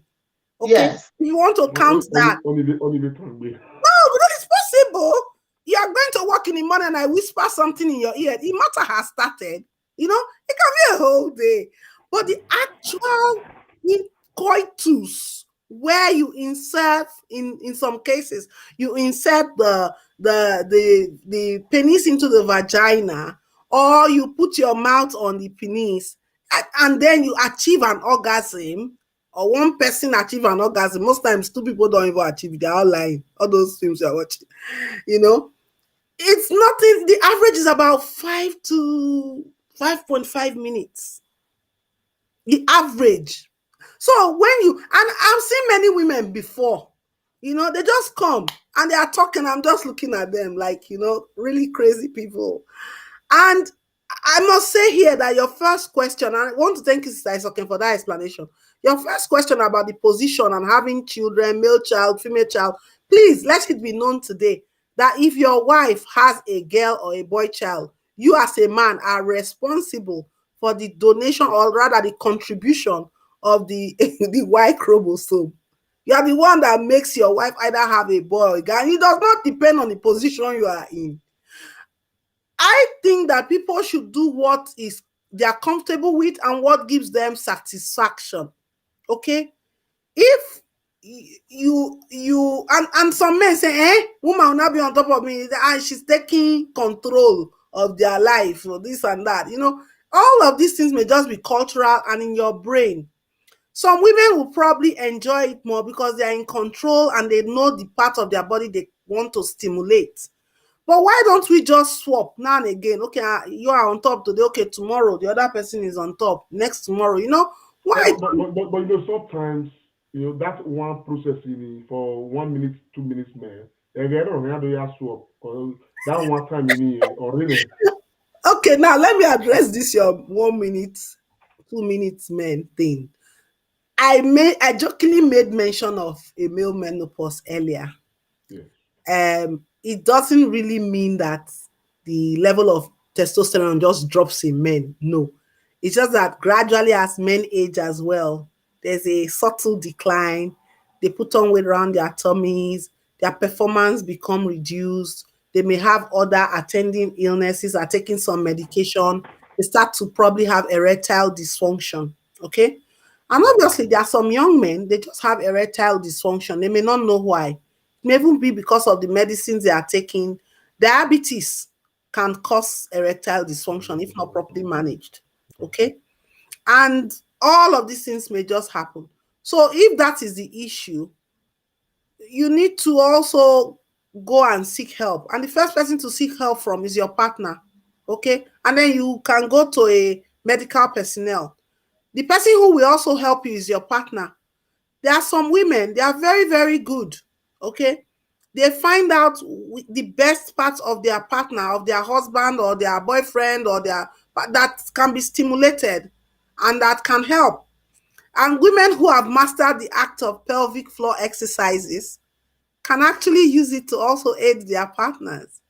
You know, if you want to know more, then you have to pay for that. Lamptey has not paid me for that, you know. Don't worry, we will come to don't be But what I'm trying to say is that you need to seek help. Don't hide it, okay? Because that 1 minute, 2 minute thing can be real. There are men who do have erectile dysfunction. It worsens with age. So before you just start swallowing things, sometimes when you are stressed, you may not perform optimally sexually. Let's be honest, okay? Or you are tired. And this is where women should be inventive, you know, creative. Sometimes some men tell me, that woman is better than that one. And I tell them, I said, I have seen many vaginas in my lifetime. The principles that make it is the same. It's just the way the user is using it. You know, when I told my professor, and you're pretty, okay? That's what makes why you take care of it. we know you have seen many. Some men have equally seen many. And the difference, even in the outlook. So, it's how you maintain it now. It's like your farm. You know, how many times should a man have sex in a week that is healthy? There is no number of times. You know, I will not succumb into giving you figures. Just have regular sexual intercourse as it suits you. And just to point out here that regular sexual intercourse actually protects against prostate cancer. I think, Lante, that should be a topic for another day. But it helps. It's been found to help. Yeah. Okay. But back to the men. But that not mean we go kill our women, no. Yeah, but back to the men. I was just going to say that. No, please don't kill them. But back to you, and this is another thing. You should have compatible sexual appetites.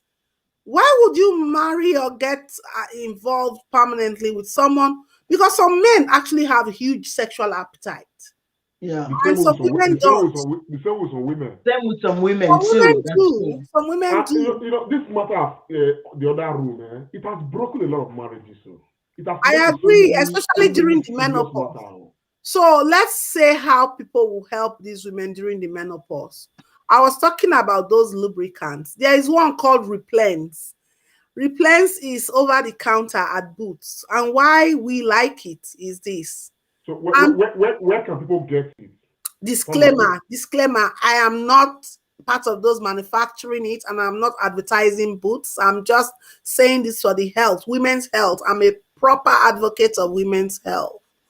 So Replens is found in Boots, but what makes it beautiful is that it forms a coating over the vaginal mucosa. So if you use it, it may look like you're having more discharge. No, it's actually the Replens. And what makes it beautiful is that you don't have to use it at the point of intercourse. You can just decide, oh, I'm in the menopause, I'm a bit dry now. I'll be using it every Mondays and Fridays, or no, every Mondays and maybe Thursdays, every morning or every night. You decide, depending on your work pattern. Okay. So every Mondays and every Thursdays, you just use it. And during sexual intercourse, it just works. It does its work. Replens is still water based. Replens. Please, let's take note of that. I think R O it's a good E one. P. I can spell it. Replens. Yeah. So let me. Where's the chat? Okay, I've got a chat here. So I'll just type them. While you're answering this, Loretta, some women, they're already experiencing their menopausal. They are bereaved. No Yeah. longer see, they are bereaved. Okay? They've lost their husband and they are menopausal. If their husband was still alive, they still would have been having some Oh, intercourse. But they are not Iremira. having it. What Sorry, happens to these women? sorry to interrupt. Remira, I want to thank you. You have typed the name for me, and you Yeah. have said it can be purchased over the counter in any pharmacy in the UK. You see why I wanted you here today. Thank you, Remira. Thank you, Silk, bro. yes, another example. You can order them on Amazon. Yes, tell me. You said some I women would are say bereaved. some women, they are menopausal, okay? Yes. But and they are bereaved. They don't their husband is no more. If the man was alive, they probably still would have been having occasional intercourse. Okay, but Mm, the man is not there anymore. mm, They've not had it in a long time, and mm-hmm, they're actually suffering some effects of menopause. mm, Going by this program today, mm. what is your advice for such women to You reduce know, and manage I menopause? want to say something which I have always said and which I've written about as well. As somebody who is a gynecologist, I work with women and I do part-time sexology by the side. I'll tell you that even though I work every day in the sex industry, I still believe, in my opinion, that sex is overrated because there's a lot more to life than sex.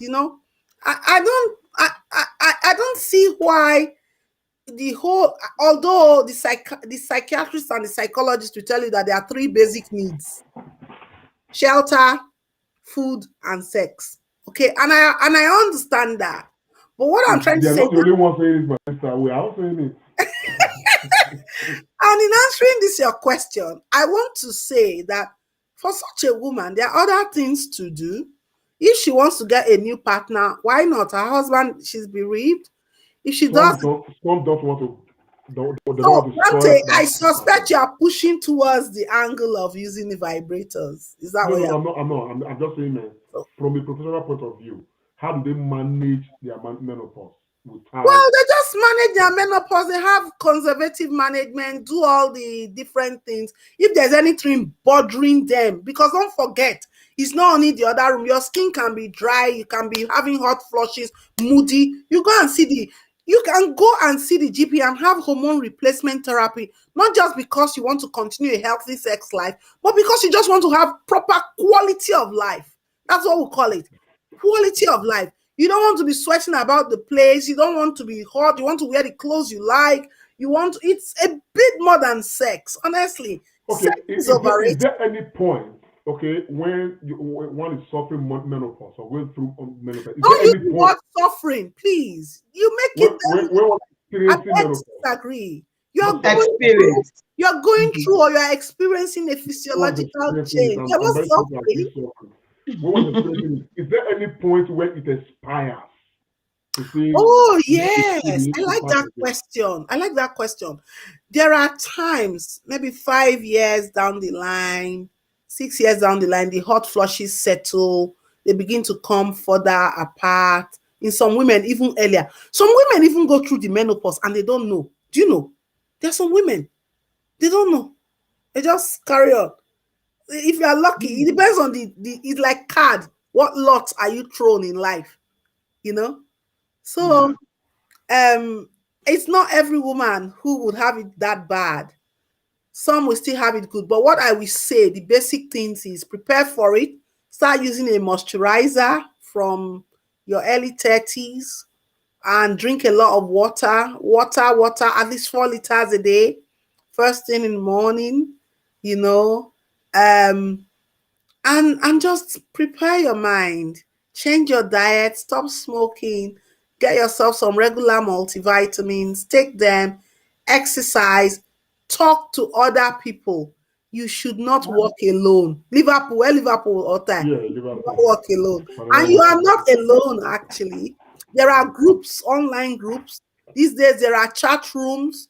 Talk to other, because as human beings, when we see that this thing still dey happen to another person. Not be only me. Okay. Alright. Dr. Loretta, in your explanation, I really want you to a lot focus on our women in Africa, in Nigeria most especially. Because some of us are going to listen to this program abroad.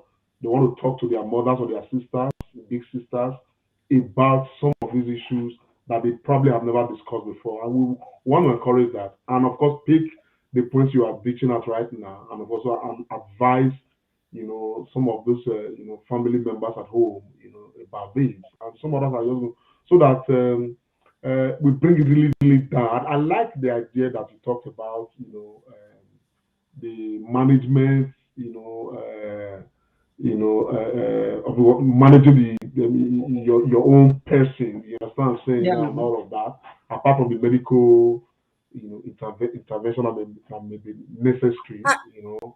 I, I hear you, but I want to thank Austin, who has made, pharmacist Remira has made a very beautiful comment.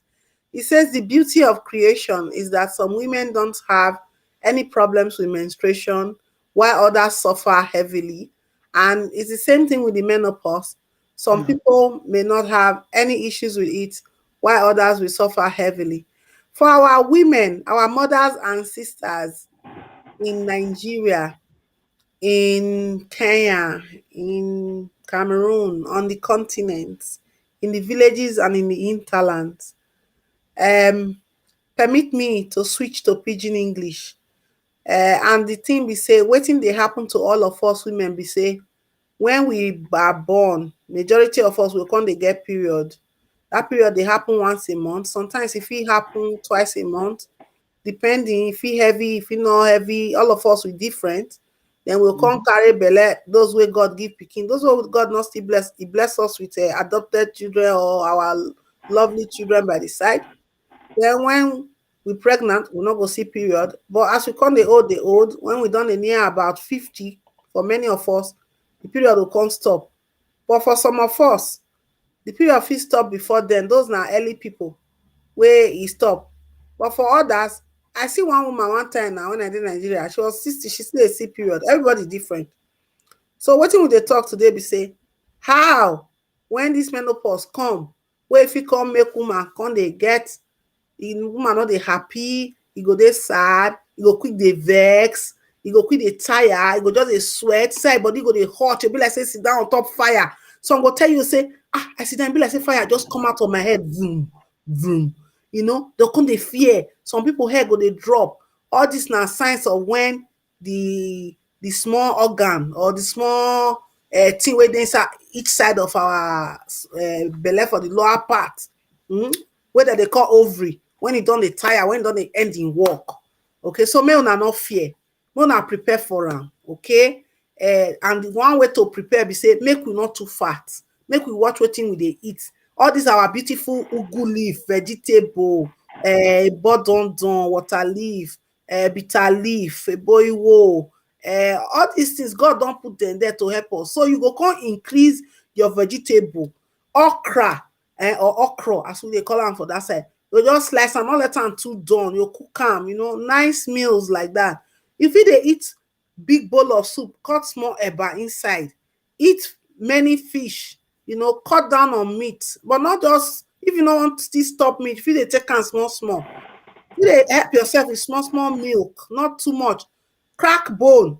That time when we dey grow, mama go buy bone from butcher, boil them, give us the water drink. We need know how healthy it was. A good source of calcium. Because as that change of life don happen, person no dey menstruate again, im bone go come dey thin.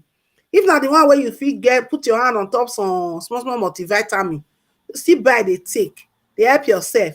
If na the one wey for the other room everywhere don dry, I dey talk of some better wetin we dey call lubricant wey you fit use. And this na the time wey you tell your oga touch me here, touch me there, na im sensitive pass, wey all those things wey go make your body soft and easy for the man to enter go dey produced. This na the time wey you go talk to your oga, talk to other women, you share your experiences. This na the time wey you fit take change the kind cloth wey you dey wear, you know, not too tight, not too heavy, depending on the country where you dey. Nice cotton clothes, cotton underwear, you know, where breeze go dey pass. Those of us wey we dey Nigeria, we no know as we take lucky. Many people go dey condemn wrapper. One day as a gynecologist, doctor wey dey look after women, I come dey tell myself say wrapper na very good thing o, because breeze go just dey pass everywhere, all those area, breeze go dey pass am vroom vroom. Not when you wear tight, wear dross, come wear this one, you know, and wrapper quick action for the men. So all those of my condemn wrapper up and down, I don't know how far. Where you take tie that wrapper, you come sexy. As long as the wrapper clean, me I dey tie wrapper, okay? I dey tie wrapper for house, correct ones, okay? Because me I like breeze, make breeze dey blow everywhere. No be all those kind suffer head, you know. Okay. So these are some of the things, actions where you suppose they take to help yourself. Cut down your carbohydrates. When I say carbohydrate, all those big ema, pando, eba, where you they eat for midnight. I know say some of our mama then they go market too. That time my mama they go market. Now when you come by 8, now you can start to cook. You can't go eat the food by 9, you know. But try pick on something where they light, maybe like unripe plantain with vegetable, plenty ugu leaf, you know, and all those things go help. And we still go to all those more we still reduce plenty meat. You know, all those kind akiko who we see those days. You know, those things are healthy, oh, they are healthy. Yes, all those mushrooms. You are very healthy. We are always suffer heads, you know. When you are actually having the best times of your life. Wobodiko is another very good thing. Wobodiko, I don't know whether you know wobodiko. All those small crayfish, fish, when they don't dry for sapele.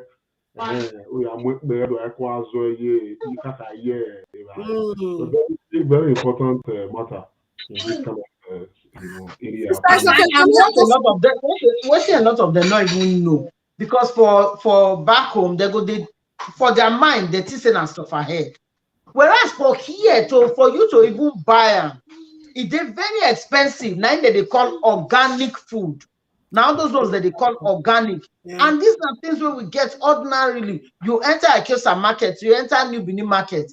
By the roads there, you go pick your things. Waka they come out. So I beg, make we stay away from all this canned food, because that is another thing that I heard. That now it's almost like you are a big man when you eat canned food. Whereas here, they are even discouraging people from eating canned food. And there's a reason why they have canned food too. Not before Shakara, all these canned foods they for. Because when you look at the weather, look at so many factors. That's how they build their own environment and they preserve their own food. But we don't get all those kind of problems. So we should stick to wetin we sabi. All those our original food. You enter backyard, you go see a bododo, you go see bitter leaf, you go see ugu leaf, pluck am, make soup, and eat fresh soup, fresh food. Coconut. Yes, exactly. Anyway. Instead, our people now they will drink Coke. I forgot to tell you now.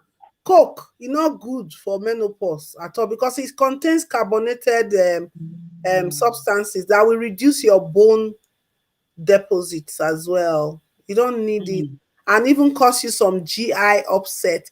Some women even have bloating in the menopause. They feel bloated and their bowels, they can't get constipated, some can't get loose stools. Everybody different, but you just need to understand what is happening and then find a way around it. Yeah. And I will not want to finish this topic without talking about something, please. If person never see period for 1 whole year, say maybe not be medicine because I'm not in, now that one be menopause. So don't forget, say I describe and say some period dey around that period go come, it go flow for 2 months, it go stop for 2 months until the period stop for 12 full months. And now fit talk say the person don't enter menopause. Now, if your period don't stop for 12 months or over, then you can't see blood. Even if na one drop, abeg, my sisters, my mama, just carry yourself straight to your doctors, preferably your gynecologist, because that can be cancer. But for how long you say the person will see period and you can't see blood? For how long? You not see period for 12 months. You are classed as being menopausal. Okay, if you don't see period for 6 months, you can't see them after 6 months. You know, we'll see good for 10 months. No, that not be problem. Okay. Now after 12 months. Let me take a caller. Okay. Hello. Hello. Good evening, ma. Well done, ma. My yearly program. I thought that's what you were calling. I finished with Masha. Okay, I wanted to ask Dr. Loretta a question. Go ahead, ma'am. She can hear you. Good evening, Dr. Loretta. I'm from Italy. I have this question for you. Thank you for all you're doing. Is it possible for a woman without contraceptive during menopause to be pregnant? And number 2 question, how do we manage sex? Because I think the first question regards the second question too. Because with contraceptive, is it possible, or you take or you don't take?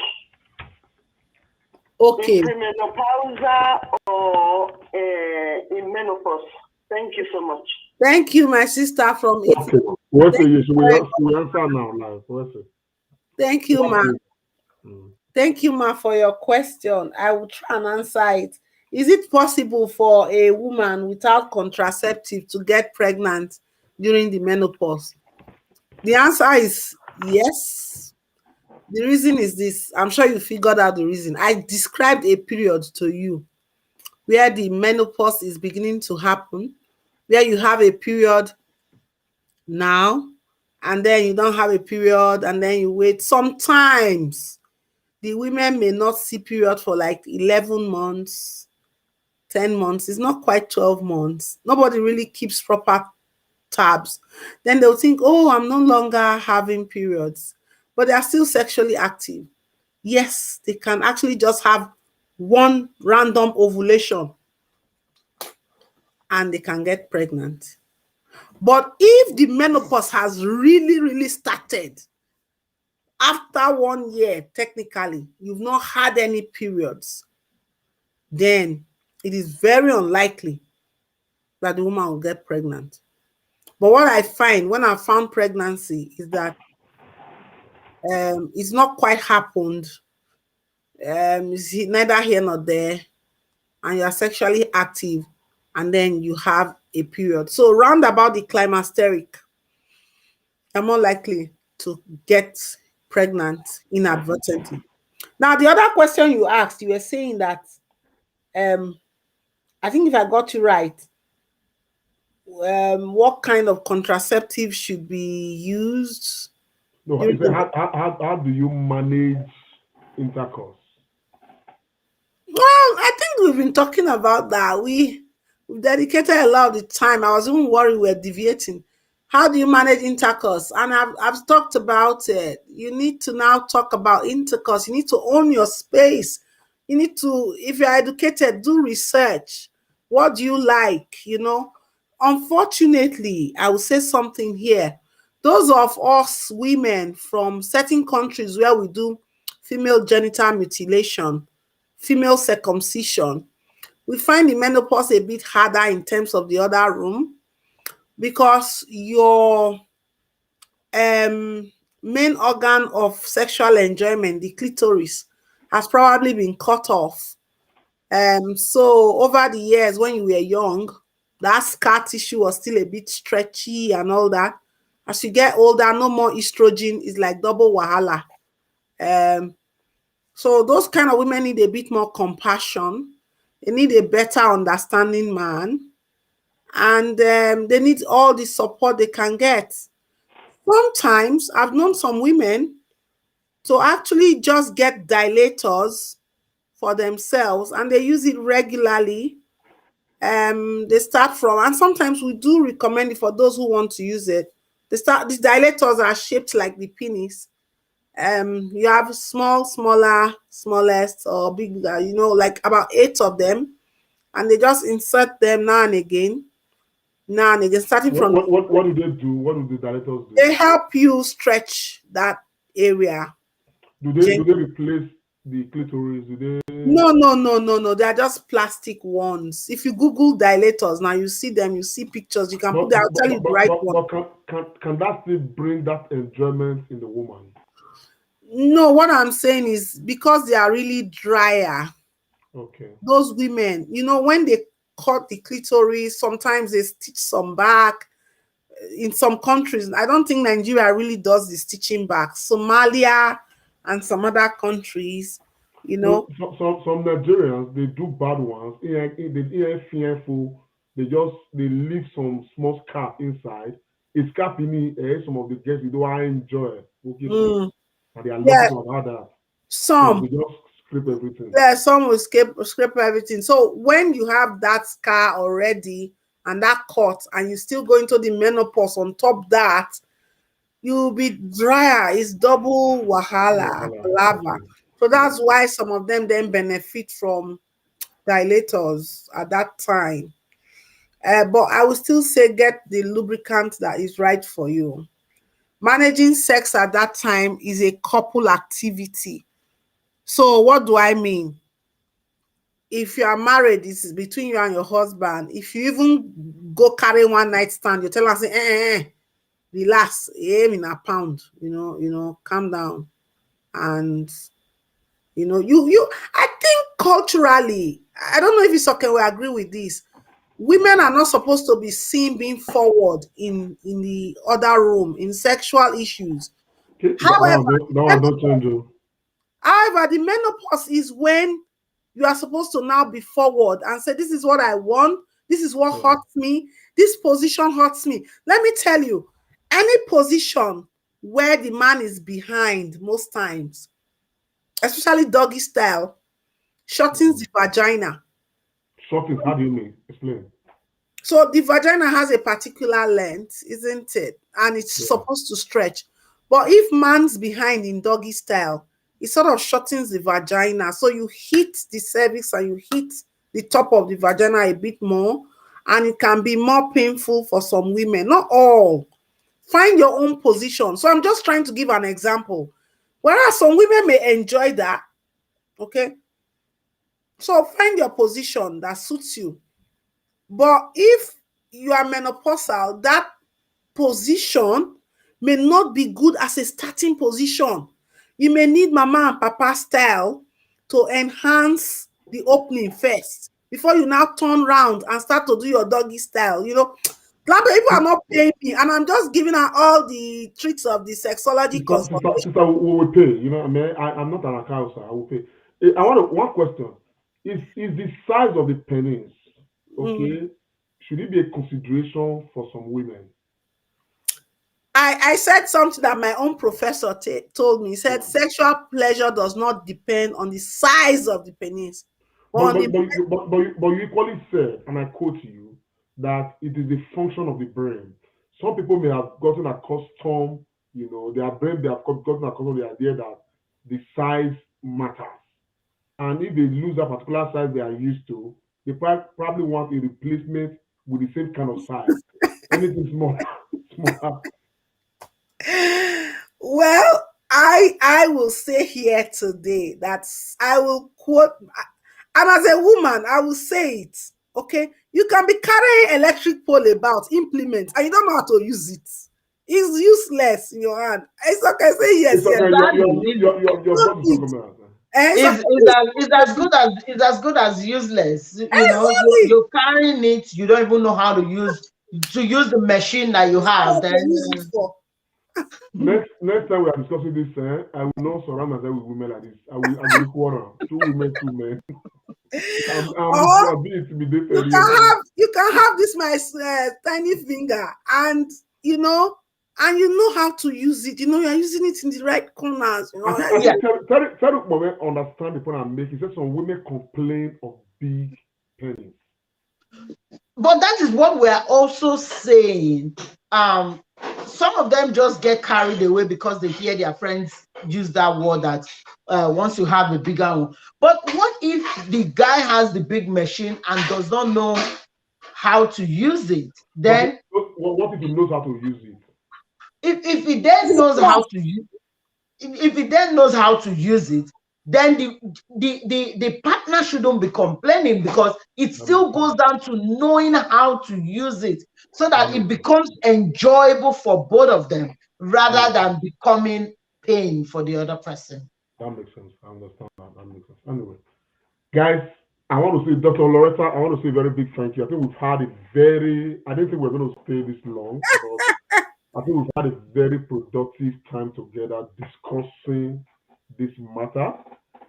Definitely, we're going to discuss some of that is related to this again another time. Dr. Loretta, I must express gratitude to you, like too much, because I know that you're not supposed to be here right now. So, taking a time out of a very busy, schedule to be anything for women's health, anything, because I am a lifelong women's. I can tell you, sister, that you have done too much tonight, and by the grace of God, and look, we're going to get calls, and I'm going to direct them to you. Our people will need support. I'm quite expensive, you know. I know. I will tell them that. I'm joking. And if they come from this show, they get a discount. They got a discount, yeah. If they come to the Comrade Show, we'll give them a discount. Yeah. Anyway, I don't know what to say, but I want to say thank you. I had an amazing time. I want to really thank Sister Isoke. I mean, you brought a lot of things home. You asked me those questions. God, it's different if you're just talking and going. You know, you need that person to ask you those real life questions. And I really like the fact that you threw in the fact that these things that people are acting, because it's skewing the mindset of people, young boys, even old men. You know, they get twisted, you know. You just see those things are being acted, even the way they place the camera angle. Exactly. It's like this will not be looking like this. And you on the whole, I think I'll leave women with the message that menopause comes to us all. It's not necessarily an illness in most cases, although sometimes when premature, it could be an illness. And we need looking into, but overall, the attitude to it is that you prepare for it way before it starts. You maintain your healthy lifestyle. You give up all sorts of things that could compromise your health. You engage in exercise. You own your space. You are not alone. You own your man. You tell the man, this is what stimulates me. This is what I don't like. This is what you do that's not helping now, that I'm drier. You seek out proper lubricants. Even changing the light in your room can help your sleep pattern, and you do all you can, increase your vegetables, cut out your carbs. If you have access to hormone replacement therapy and you've been assessed that is suitable for you, mind you, you've been assessed is suitable for you, why not? You can assess it. You make use of all your well woman checks, please. Go have them all. And then don't forget to take your water. Drink your water and keep talking, having the discourse, raise the awareness, and own your space. You are not alone. You don't walk alone. Liverpool. Ambassador, it's okay. Your last word. For me, I just want to say, women, you might be at that stage of your life, but it shouldn't be the end of having proper sexual satisfaction. So even though that's where you are, communicate how you feel. When in that other room, like Dr. Loretta said, take charge and let your partner know exactly how you want it, when you want it, and just enjoy yourself, enjoy the space. It is not the end of the road for you, but rather the beginning of a new chapter of your life. Thank you very much, Sister Isoken. That is so touching. And Austin Remiran just wrote here, the pharmacist says, okay, I think I have a caller. Maybe we'll just take this last caller. Please, can you? They are having menopause because, she said, if you are no longer seeing menstruation and look at the menstruation come wrong, you should go and see your doctor. It might be maybe it's a cancer. But about you've been you've had contraception for a long time and you no longer see menstruation. So how will you explain that? Oh, I think I know what she's saying. She's saying that if you had contraception for a long time and you weren't having any periods anyway, okay, yes. how would you know now that you're in the menopause? How can you count when you're in the menopause? I think that's a very intelligent question. That's a good question. We see that sometimes. Then they advise you, what are your symptoms? They look at your age. They can tell you to take out the contraception and see how you are faring. If you take out the contraception and you are fine, you don't have any periods, that's fine. If you take out the contraception and maybe you are, so for instance, if I am 50 years old, but I put in a Mirena at maybe 48 years, I was still having period. And now I am 55. I'd never had a period since I put in the Mirena, and now I'm 55 and now saw blood. I don't know if it's that I've had the change or if it's that I don't know what's happening. What we advise is go see your gynecologist, let them do your blood tests, let them and check for the hormone levels, and then let them take out. Sister, sorry for interruption. Can you just break down the Mirena, because some people sorry, Mirena is yes. Oh, thank you. I said it before when the program started, but people here may have differed. It's a contraceptive device shaped like a small T, what people would commonly call the coil, but it's different from the copper coil. This one has the hormone progesterone put on it locally, and it releases it. It releases it to the womb. Long-term contraception that is used to thin the lining of the womb, but it also stops people seeing period. Okay, long. It's called a lap.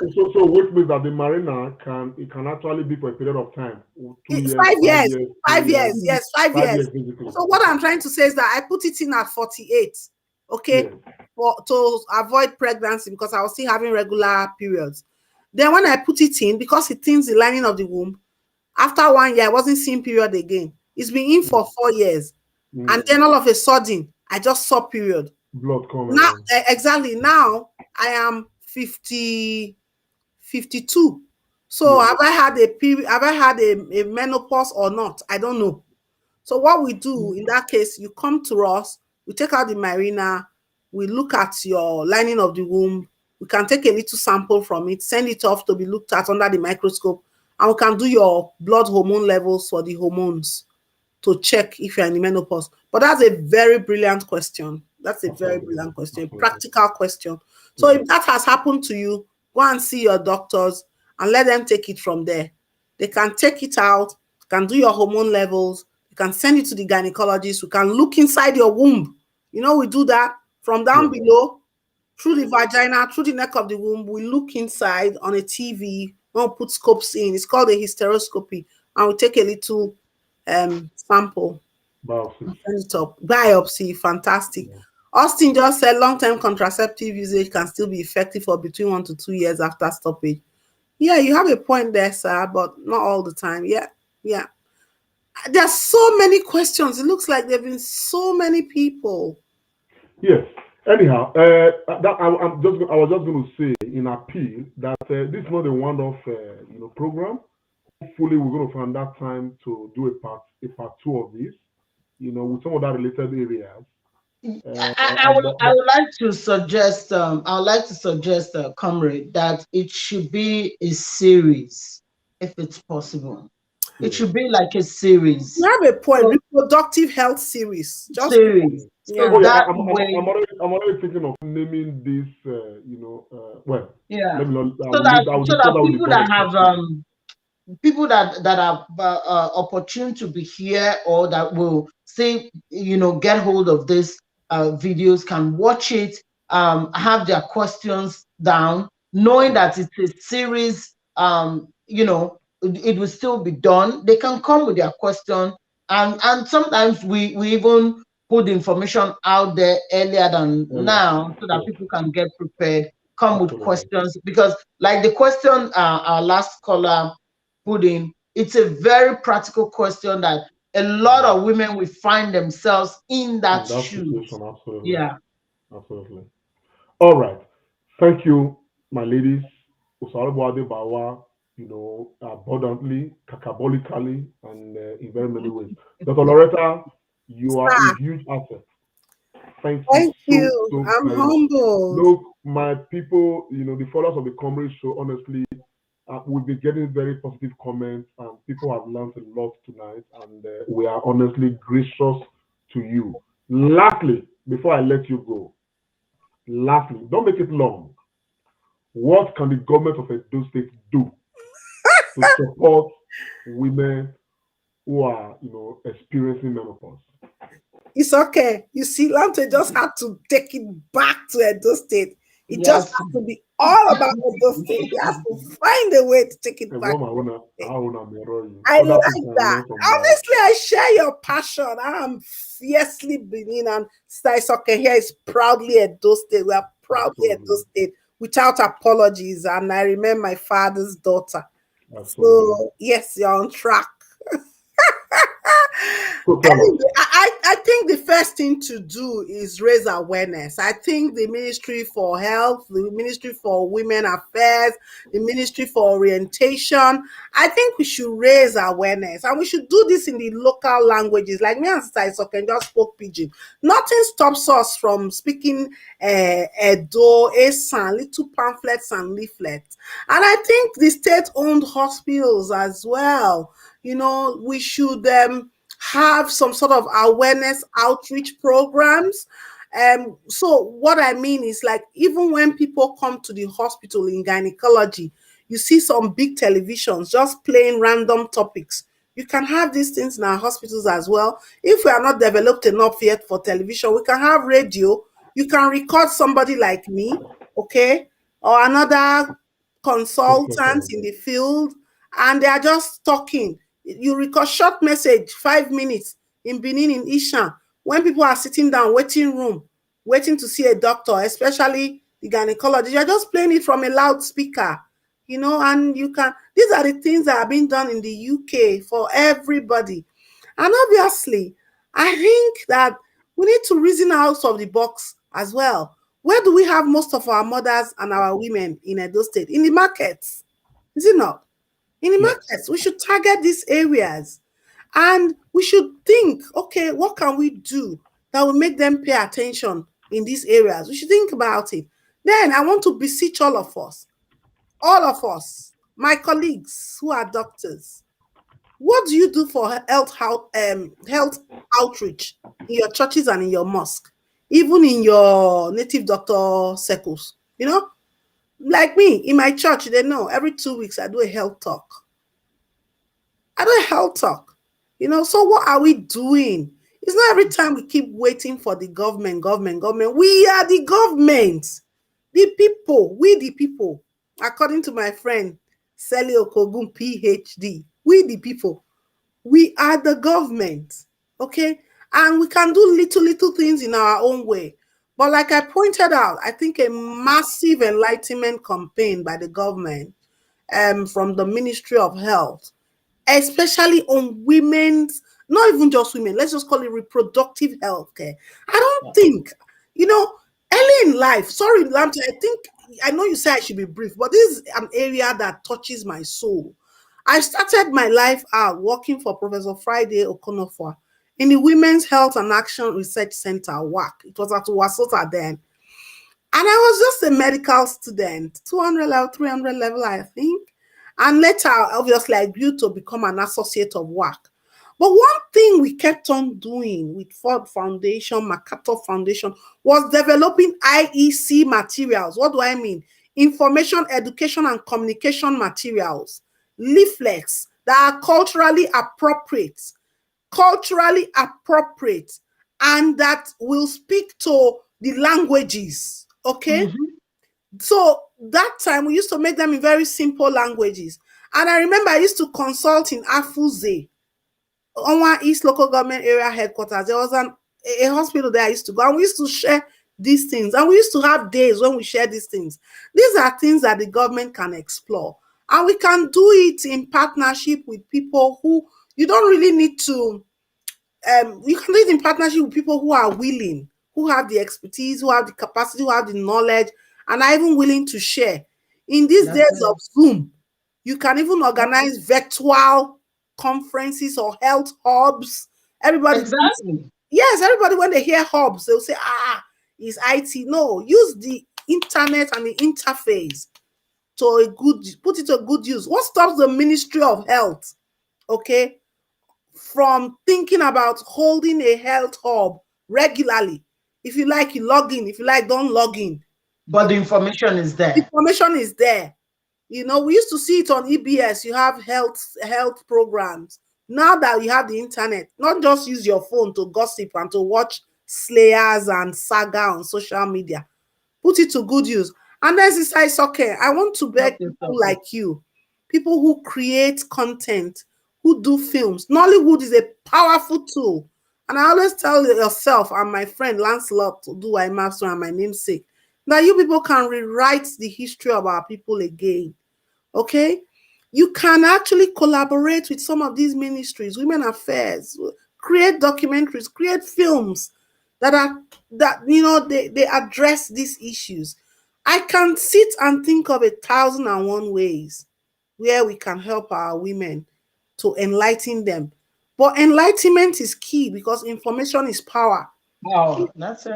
Yeah, I'm sat in my office and a woman walks in and say, "Doctor, I'm having the menopause. I've heard of a drug called relaxofen. You think I can use it?" They're asking me. So information, if the information is out there, they are empowered. So Lamte, for your Edo State question, I think that those are things we need to explore. And not just the women, target the men as well, because they are co-drivers in the struggle to empower and to help women to achieve their full potential. Yeah. You are muted, sir. Oh, yes. Okay. Thank you so very much. I also Loretta? want to quickly just drop something too. While we're talking about hospitals and marketplace places, I will also want them to take this message to schools, Excellent. because School. the young ones need to get hold of this information on time. We Some do of them, maybe they have parents that are not even educated. With that information that they have gathered from school, they can take back to their own little community and share with their parents, share with their neighbors, share in their own little community. And that's how we can begin to take this information further and faster than we even expect. God bless you. You know, my daughter went to school in Nigeria and here, and she has sex education here, and then she had one in Nigeria, and she was laughing. She said, "Mommy, they think they are doing sex education in Nigeria. They are deceiving themselves. There is no sex in that education. Neither is there education in the sex." You know, she said that. I think socio-culturally we should reorientate ourselves and have a mind shift. When you were growing up, did your mother discuss menstruation with you? Am I aware menopause or Yangu were discussed? Exactly. So we need to start having a mindset that anything below the neck, we don't want to discuss it. Meanwhile, now we spoil pass. So people will be fuckatives. Anyway. Fuckatives. They will not want to talk about it to their children. If you don't empower your children, someone else will. And they will empower them in a very bad way that you will not like. So I think having this discussion is important. Sex is not a taboo. It's an enjoyable subject. I mean, it pays my bills. Hallelujah. Anyway, yes, my very excellent viewers of the Comrade Show, thank you very much for staying with us. For those who were able to stay, this long, we didn't think we were going to take this much time. We have, because the program, just like pastors of the Word of God say, sometimes they say, as the Spirit leads. The Spirit has led us, and of course, we've had a very extensive, discourse on this matter. But I want to say, it's not a one-off thing. Like we have suggested here, we're going to try to create a segment where we regularly deal with, issues like this, health matter, things that, as a society, we don't like talking about. Thank God we have some professionals who are making huge contributions to other communities and other countries. We are going to be bringing them here to talk to us about our health, whether for men or for women or for everybody, so that our society, can start experiencing, some of those things that we actually need to experience and will be denying ourselves of. On that note, I want to say a very big thank you. It's the Comrade Show. We're on Facebook and on YouTube. Follow us on Facebook, and of course subscribe to our YouTube channel. If you would, that would be nice. But if not, it's okay. My name is Comrade Lante Oriaki, and of course I've had a very wonderful chat with Ambassador Isoke EBA from Canada, and of course Dr. Loretta Uduware Uboroko. And we'll see you again. Bye for now. Big Comrade Show with Comrade Lante Oriaki. This is the Comrade Show.